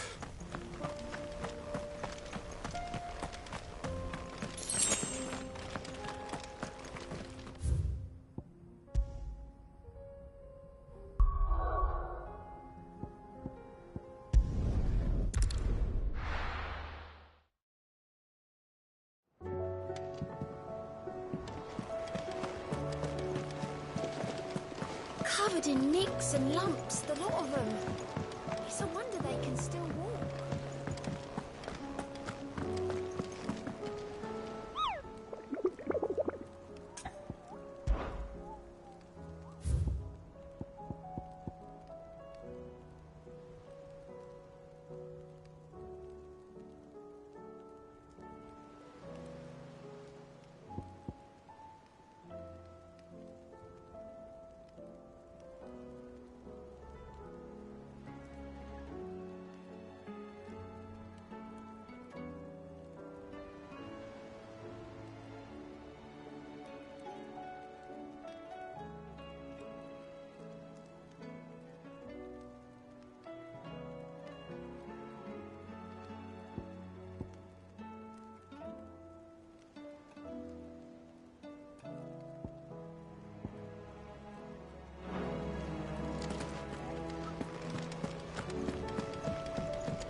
Don't tell me we've run out of Pepe.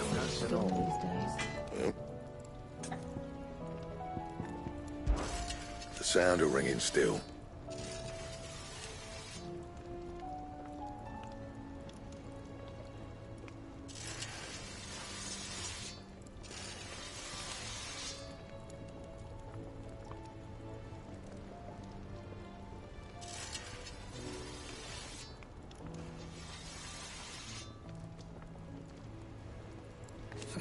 Till we weren't.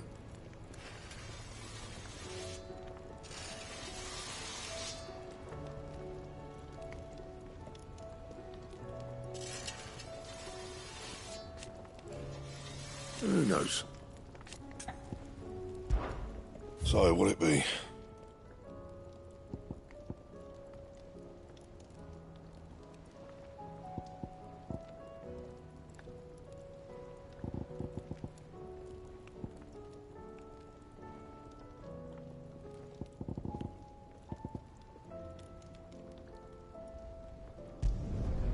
Not bad, if I do say so myself.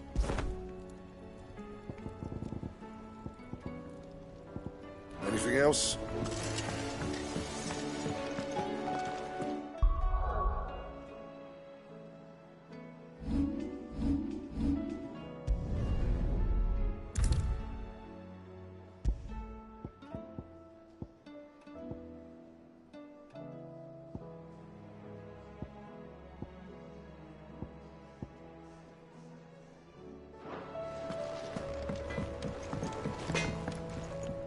Trouble with your gear, or what do you want?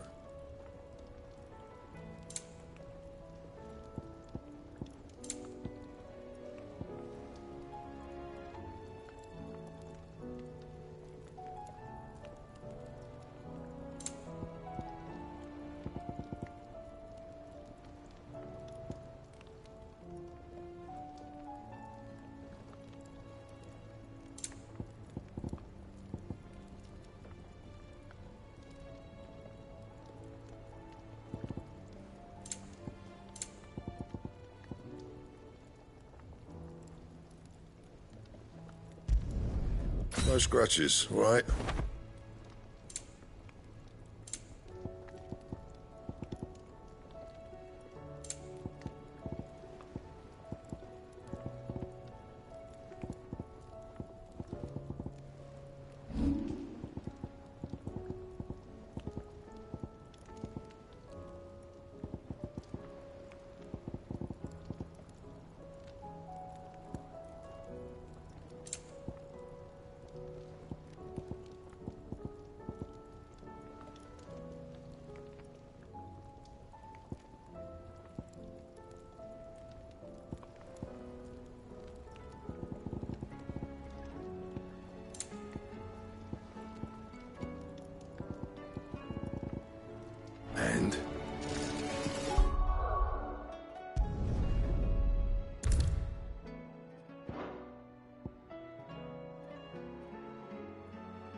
don't tell me we've run out of Papio nuts and all. Clive. If you're gonna buy some, be quick about it.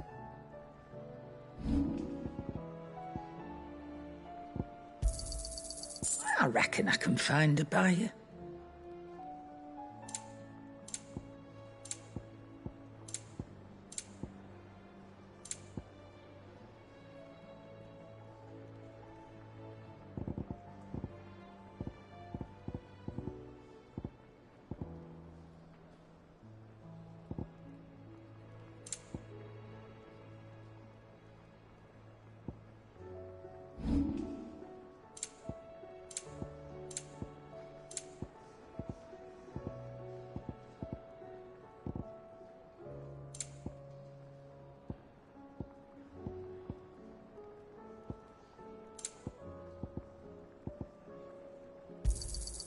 You're rubbing me blind, you know.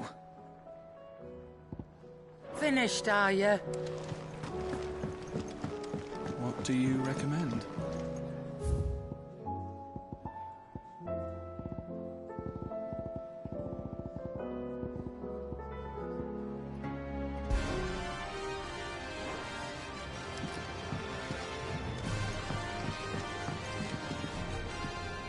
Welcome back, Sid.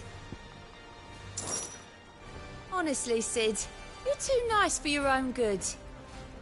Do you hear that, ladies and gents? The next round's courtesy of the realm's most benevolent outlaw.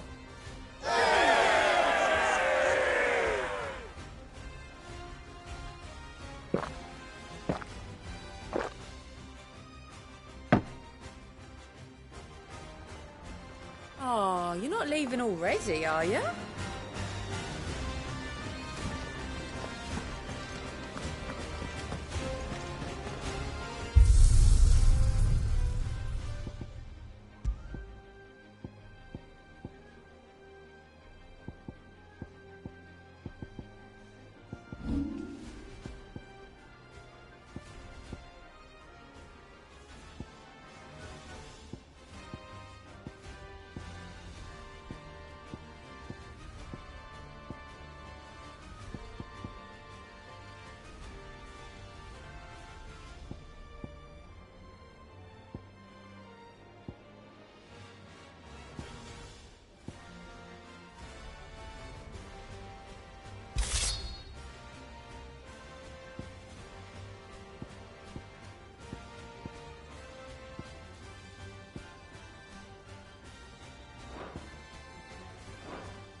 I still say it were a compliment. Say it all you like. It doesn't make it true.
still say it were a compliment.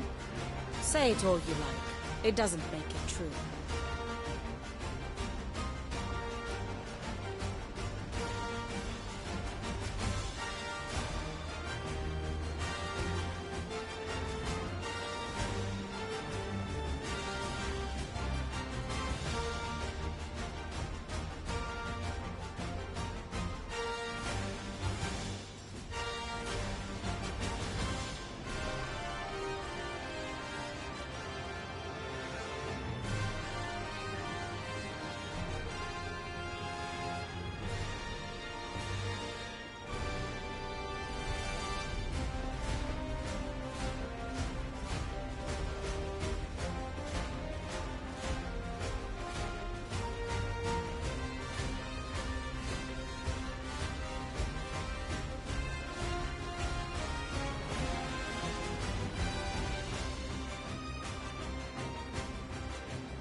I'll still say it were a compliment.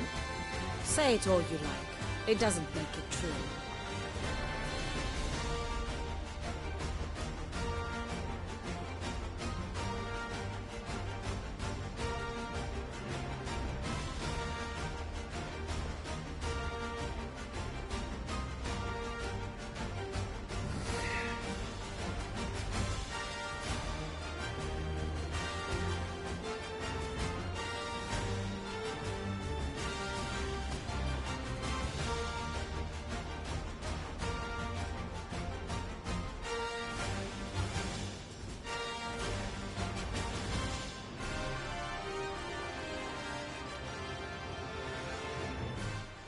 Ah, Clive. I was wondering when you'd arrive. Please tell me you've come to take our young prodigy here off my hands. I'm not here for Mid. I need information on Ash. Then why not ask Molly if you can look in one of her ovens?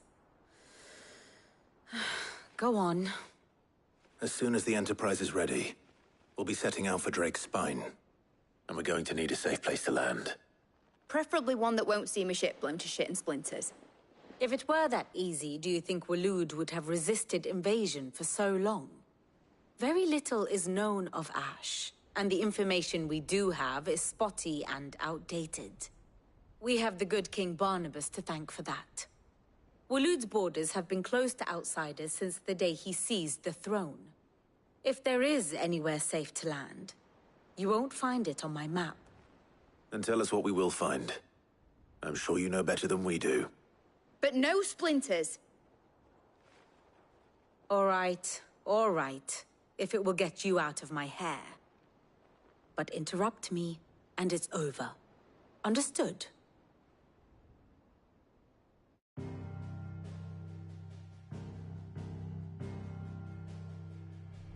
Barnabas Tharm. The one they call the Last King. Understand him, and you will understand the kingdom of Waloed. Barnabas was only a boy when he arrived from beyond the southern seas, and barely a man before he united the ragged tribes of Ash. And having unleashed them upon the formidable Veldamark, he set his throne upon the ancient kingdom's ruins. The victory sent shockwaves around Valisthea, tales of Odin's might spreading through every court, parlor, and drinking hole in the realm. Note that this was in the year 843, and that the king still sits upon his throne some 40 years later, quite untouched by time. Waloed's recent inaction left many wondering if Odin had lost his appetite for war. And yet here we are. The Einherjar was committed to the fray, a bold declaration of intent. Orcs swarm around Drakesfang, and throngs of Akashic haunt Canvas streets. Though how precisely the havoc they wreak serves Waloed remains unclear. Regardless, if the order to attack truly came from King Barnabas, then one thing is certain. Waloed has achieved the impossible, and made bedfellows of beastmen and the ether-addled alike. All of which is a roundabout way of saying that you will be in unknown territory when you set foot on Ash. Much of the continent has already been lost to the Blight, and what few ports remain will be fiercely guarded. And that is to say naught of its natural defenses. Offshore currents will cast an ill-equipped ship out to sea one moment, and dash it against the rocks the next. But then the Enterprise is anything but ill-equipped. And Mid has made land there before. Now, if only there were someone with an intimate knowledge of the Shadow Coast, and where a daring gentleman might put ashore.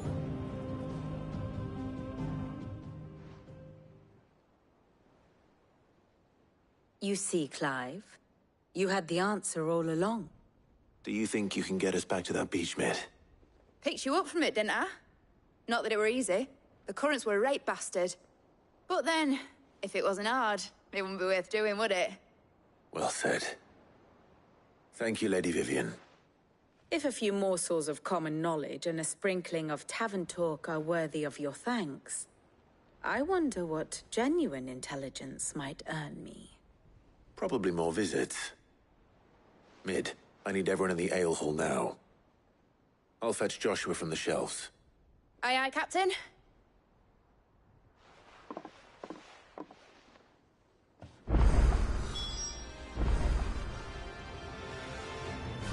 What will it be today? What is it that you wish to learn? Study it well, Clive. Thus ends today's lesson.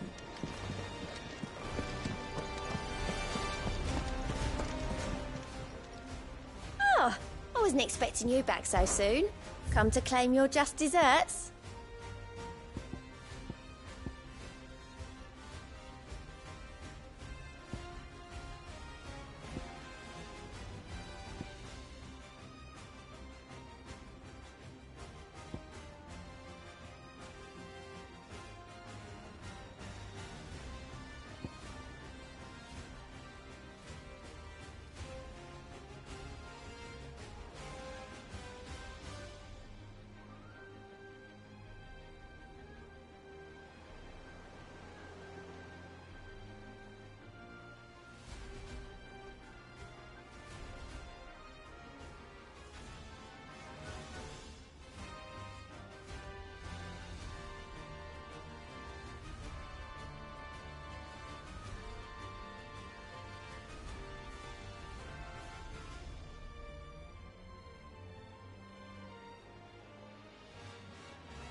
Come again. I may have more for you. How do you split this? Covered in nicks and lumps, the lot of them. It's a wonder they can still walk.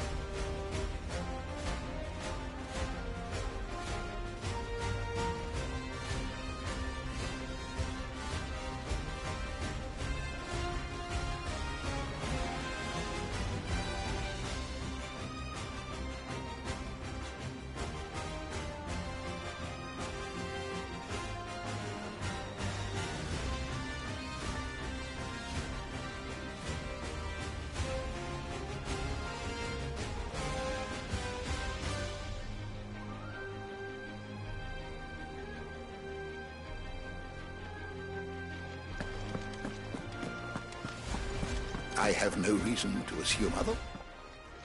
Clive, you must listen to this. Lawsman, tell him. Do you recall when we spoke before on the divinity of Ultima? Well, it inspired me to delve deeper into the subject. And what I discovered appears to agree with the findings of His Grace. You will recall that my quest to uncover Ultima's origins began with the mural at Phoenix Gate. But while I've always known it to be important, its secrets have heretofore eluded me. Now, however, I believe I know where to find the more complete example. One that will reveal all we seek. Master Clive, have you ever in your travels chanced to hear of the Circle of Malleus? I would think not, few have. But there was once a time when the faith flourished, the oldest known religion in the Twins, and though its popularity eventually waned on Storm, hints of its dogma remain embedded in more modern faiths such as the Crystalline Orthodox. Wait, you said it waned on Storm. What of Ash?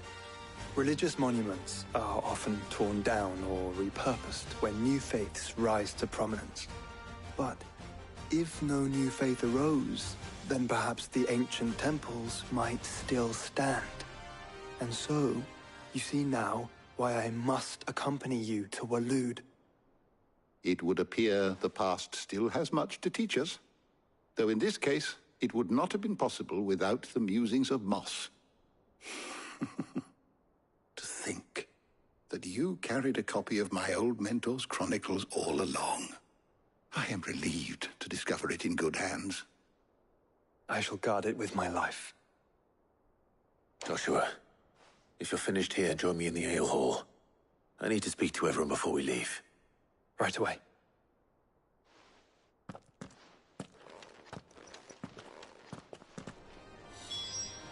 If it please your grace, might I one day borrow the chronicles for a short while?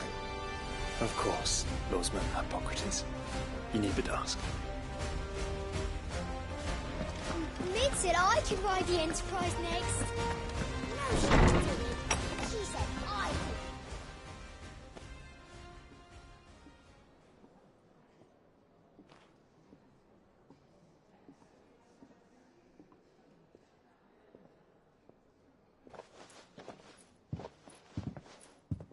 My apologies. By now you've all heard where we're going and why. So I won't bother you with the boring details, only the important ones. If we attempt to approach Stone here by sea, there's a good chance we'll be sighted and fall prey to the capital's artillery. So instead, we'll disembark on the southwest coast and make for Drake's Spine on foot. I say we, but it's highly likely the entirety of Ash is under the rule of Ultima. A large party would only attract unwanted attention, as well as slow our march and require supplies which may be difficult to obtain. Only Joshua and I will be going. And a scout. Preferably a good one. Gav, do you know of any? You bet your ass I do. Might still borrow some of Lady Vivian's maps, though. Just in case, like. Once you've dropped us off at the Shadow Coast, you need to retreat into neutral waters, fly merchant colors, and stay inconspicuous. If you sense any danger at all, you leave us behind and return to Storm. Inconspicuous is my middle name. But like hell am I leaving anyone behind. The ship ain't going nowhere till your scurvy mugs are smiling on deck. Jill, the Enterprise will appear a tempting target for royalists and pirates alike. You're to stop anyone boarding. Don't worry. I'll keep the ship and her crew safe. You'll be needing passage home, after all. But... very well. If there are no questions, I'll see you all at the docks.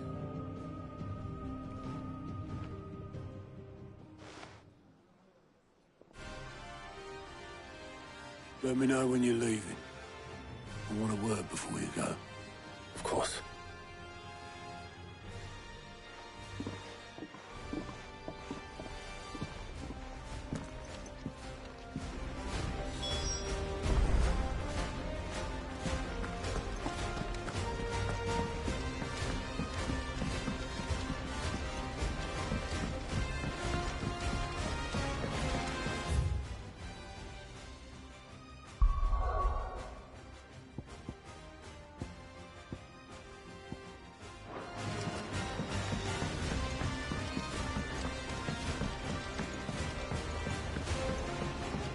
how do you split the sea?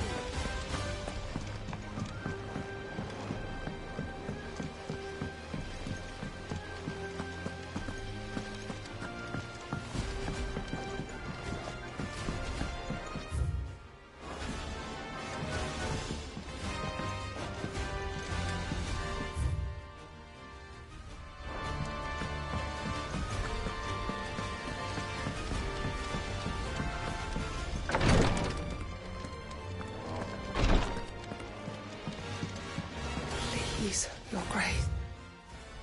Stay strong. My Lord Marquis. It was the greatest honor of my life.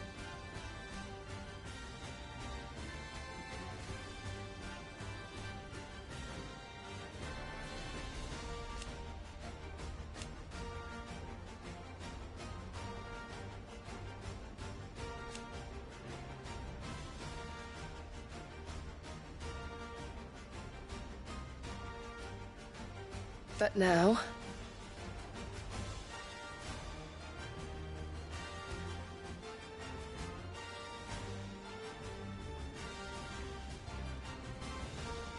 So I bid you.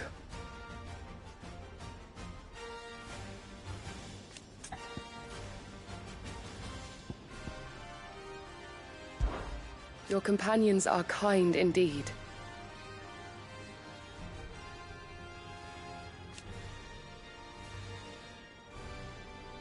I must admit...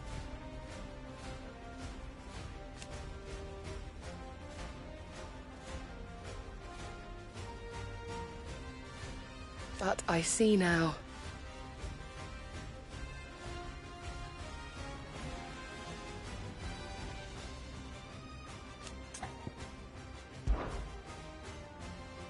Yote, is anything the matter? You seem troubled. Perhaps I might be able to help. My lord. Yes. Perhaps you might. It's your brother. His condition continues to worsen, though he does his best to hide it. The lesion on his chest pains him more with each passing day. I had feared as much. There are certain elixirs which can ease the suffering of those afflicted by the curse, but... But His Grace's case is severe. The drafts I have been able to prepare for him thus far have ceased to have any real effect. So I consulted with Talia and certain of my comrades among the Undying about the possibility of finding something stronger. And thankfully, a recipe was found. The only problem being that the critical ingredient is exceptionally hard to come by, and our supplies are almost exhausted. Unless we can secure more soon, your brother's anguish will likely become unbearable. My lord, I know that I have no right to make demands of you. But would you help? For Joshua's sake. For Joshua? Anything. Thank you, my lord. So, what is this critical ingredient? A rare herb by the name of stonerwort. It grows only where the ether is densest. The vigor it stores in its stems helps to counteract the curse. We discovered a patch near the aqueduct in Rosaria. But alas, yet more ether has erupted from the earth there recently, leaving the whole area flooded. The search continues for a new source. One that we might reach without being turned. So it's only that you can't reach it? The Stonerwort itself is unharmed by the flood? Well, yes, but... Then I shall go in your stead. But, my lord... You've yet to find another source, correct? So for now, the aqueduct is our best hope. Besides, I'm a dominant. The ether can't hurt me. Well, if you're sure, my lord. Stonerwort is easily identified by its blood-red blooms. Search around the aqueduct, and you're sure to find some soon enough. I shall remain here and prepare the other ingredients.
Here's the aqueduct.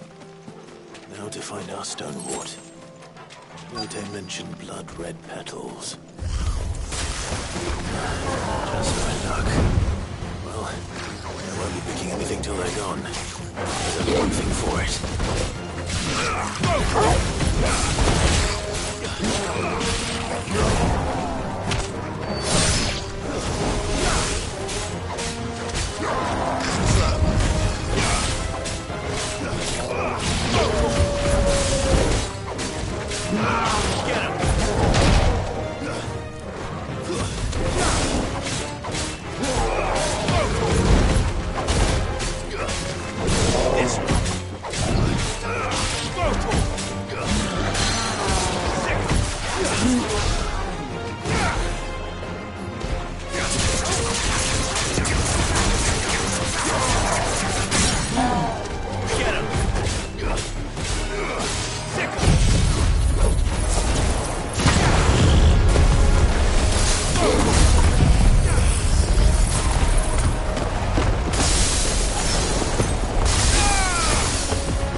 Here it is.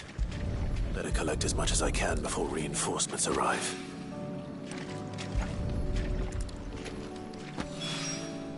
Right. That should do it. Let's get these back to Yote.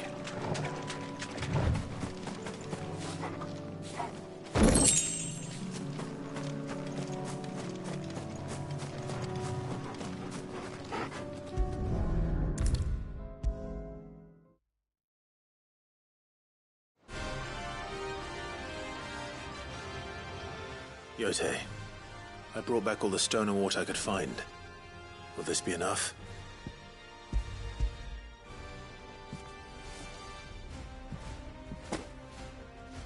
Yes, my lord. Thank you.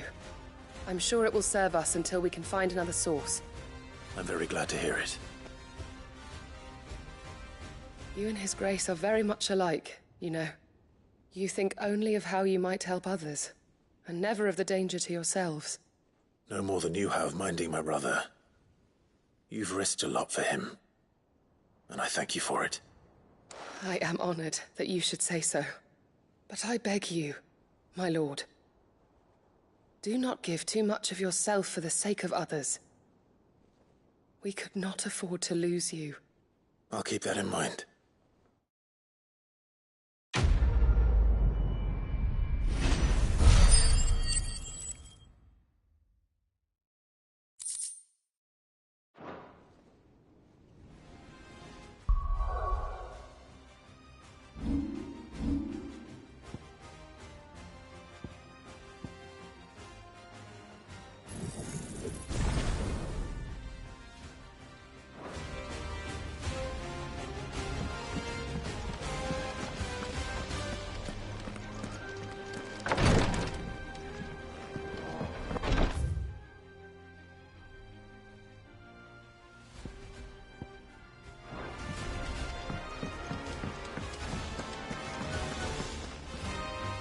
Is something wrong?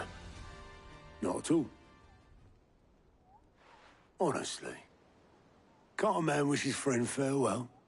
Just wanted to let you know that I'll keep things in order while you're off saving the world. I'll hold you to that.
Reckon it'll be a long walk to the capital if we follow the cliffs. I'll scout ahead, see if I can't find us an inland route.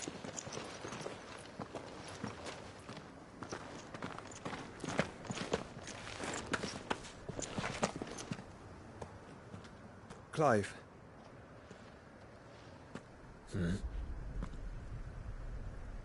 There's something I've been meaning to ask.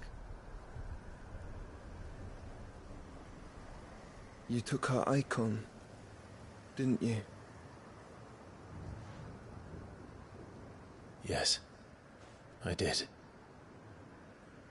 She understood.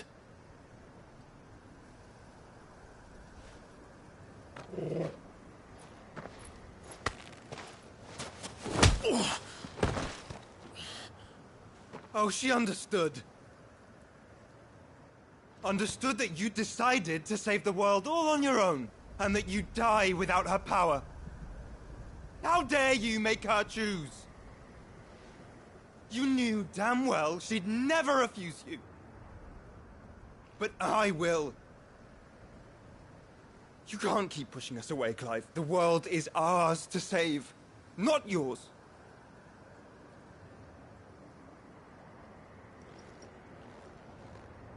I used my gift because I thought it was the right thing to do.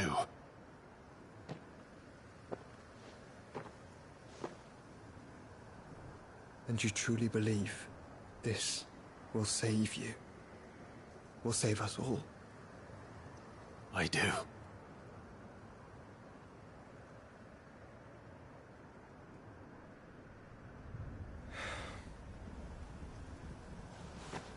Then so be it.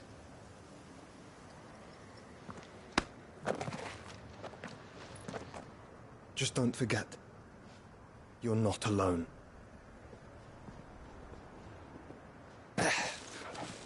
Think I found us a trail. Did I miss something?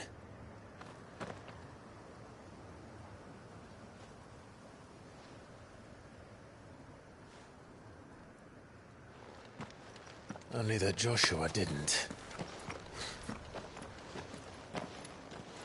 I don't get it.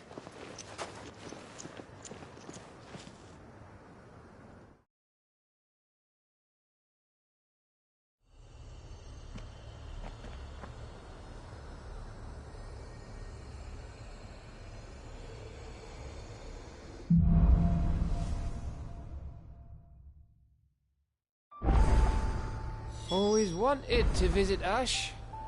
We're in Waluda territory now. Don't expect a warm welcome. Oh, I don't know, Clive. That castle over there looks inviting enough. Shall we sample its inhabitants' hospitality?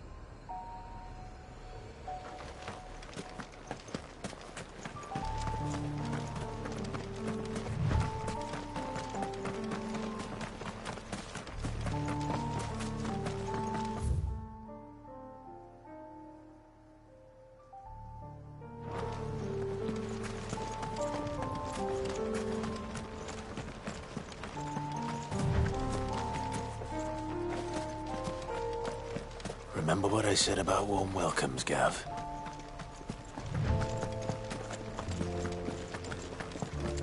Oh, this place is as dead as Grieger's ghost.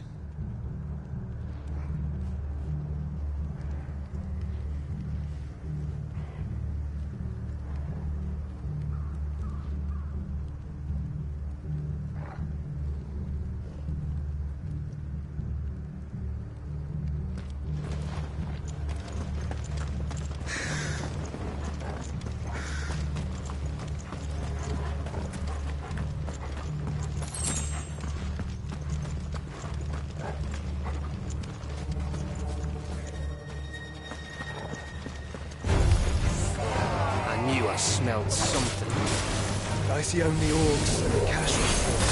Let's hope the villagers made it out in time.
surrounded.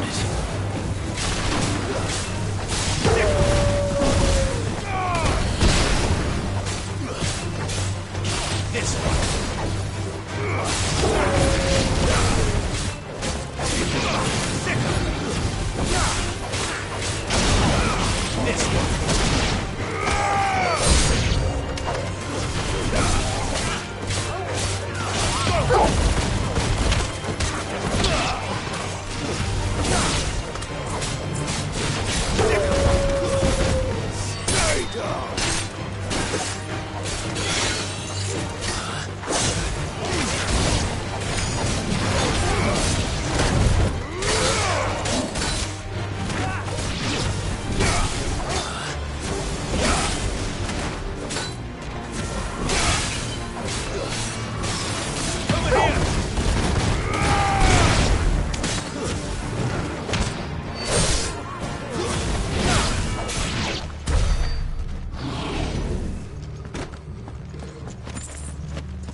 Your reign is at an end.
Camber all over again.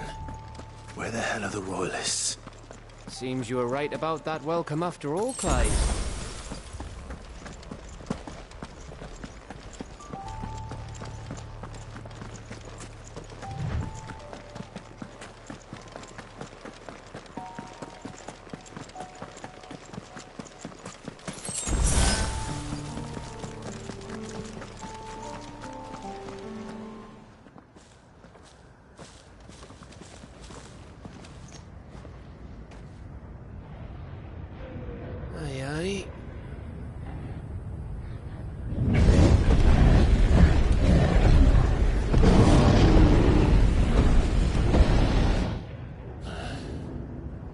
Is the whole of Ash fallen into Ultima's hands?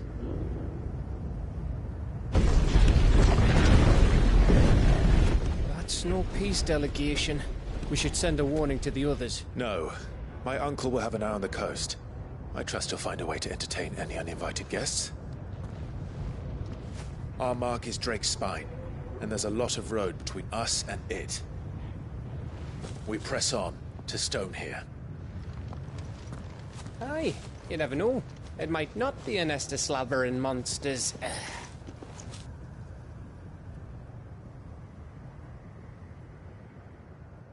Clive, you must go on ahead without me. This stronghold is as old as Phoenix Gate, perhaps older. It may yet hide Ultima's remaining secrets, and if we are to best him, they must be unearthed. All right. Stay out of trouble. I always do. Mostly.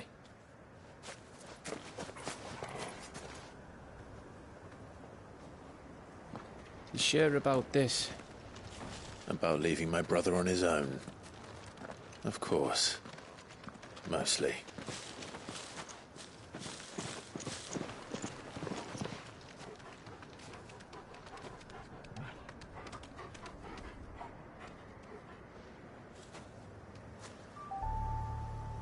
Lady Vivian's map is so old it's hard to tell which way is up.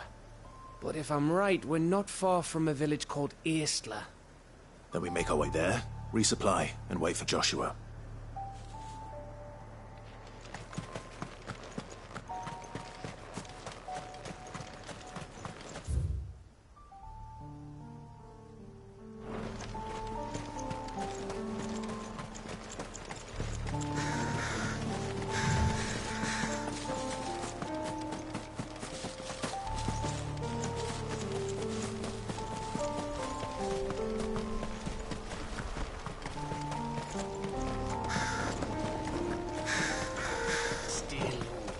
This place reeks like a mobile's arsehole. Though I'm guessing it's not the smell that will help us. It's over.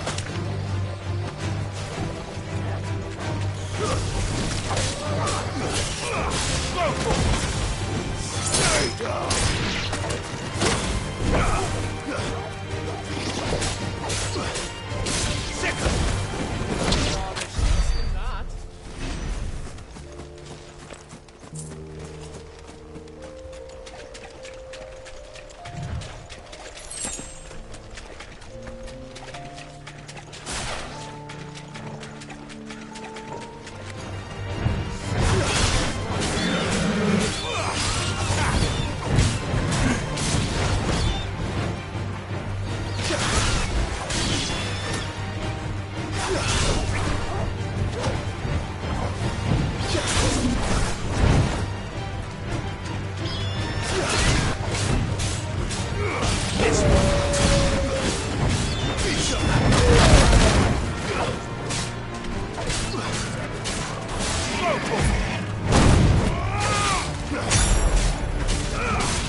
This one.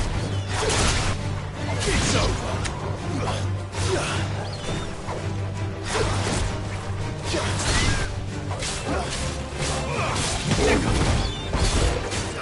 This one. You're in the new one.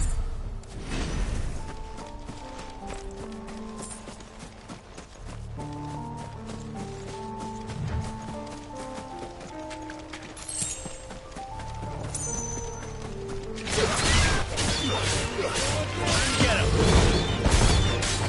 Sick him.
This one.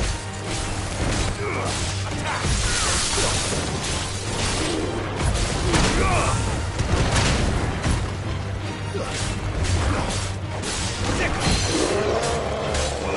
Go to him!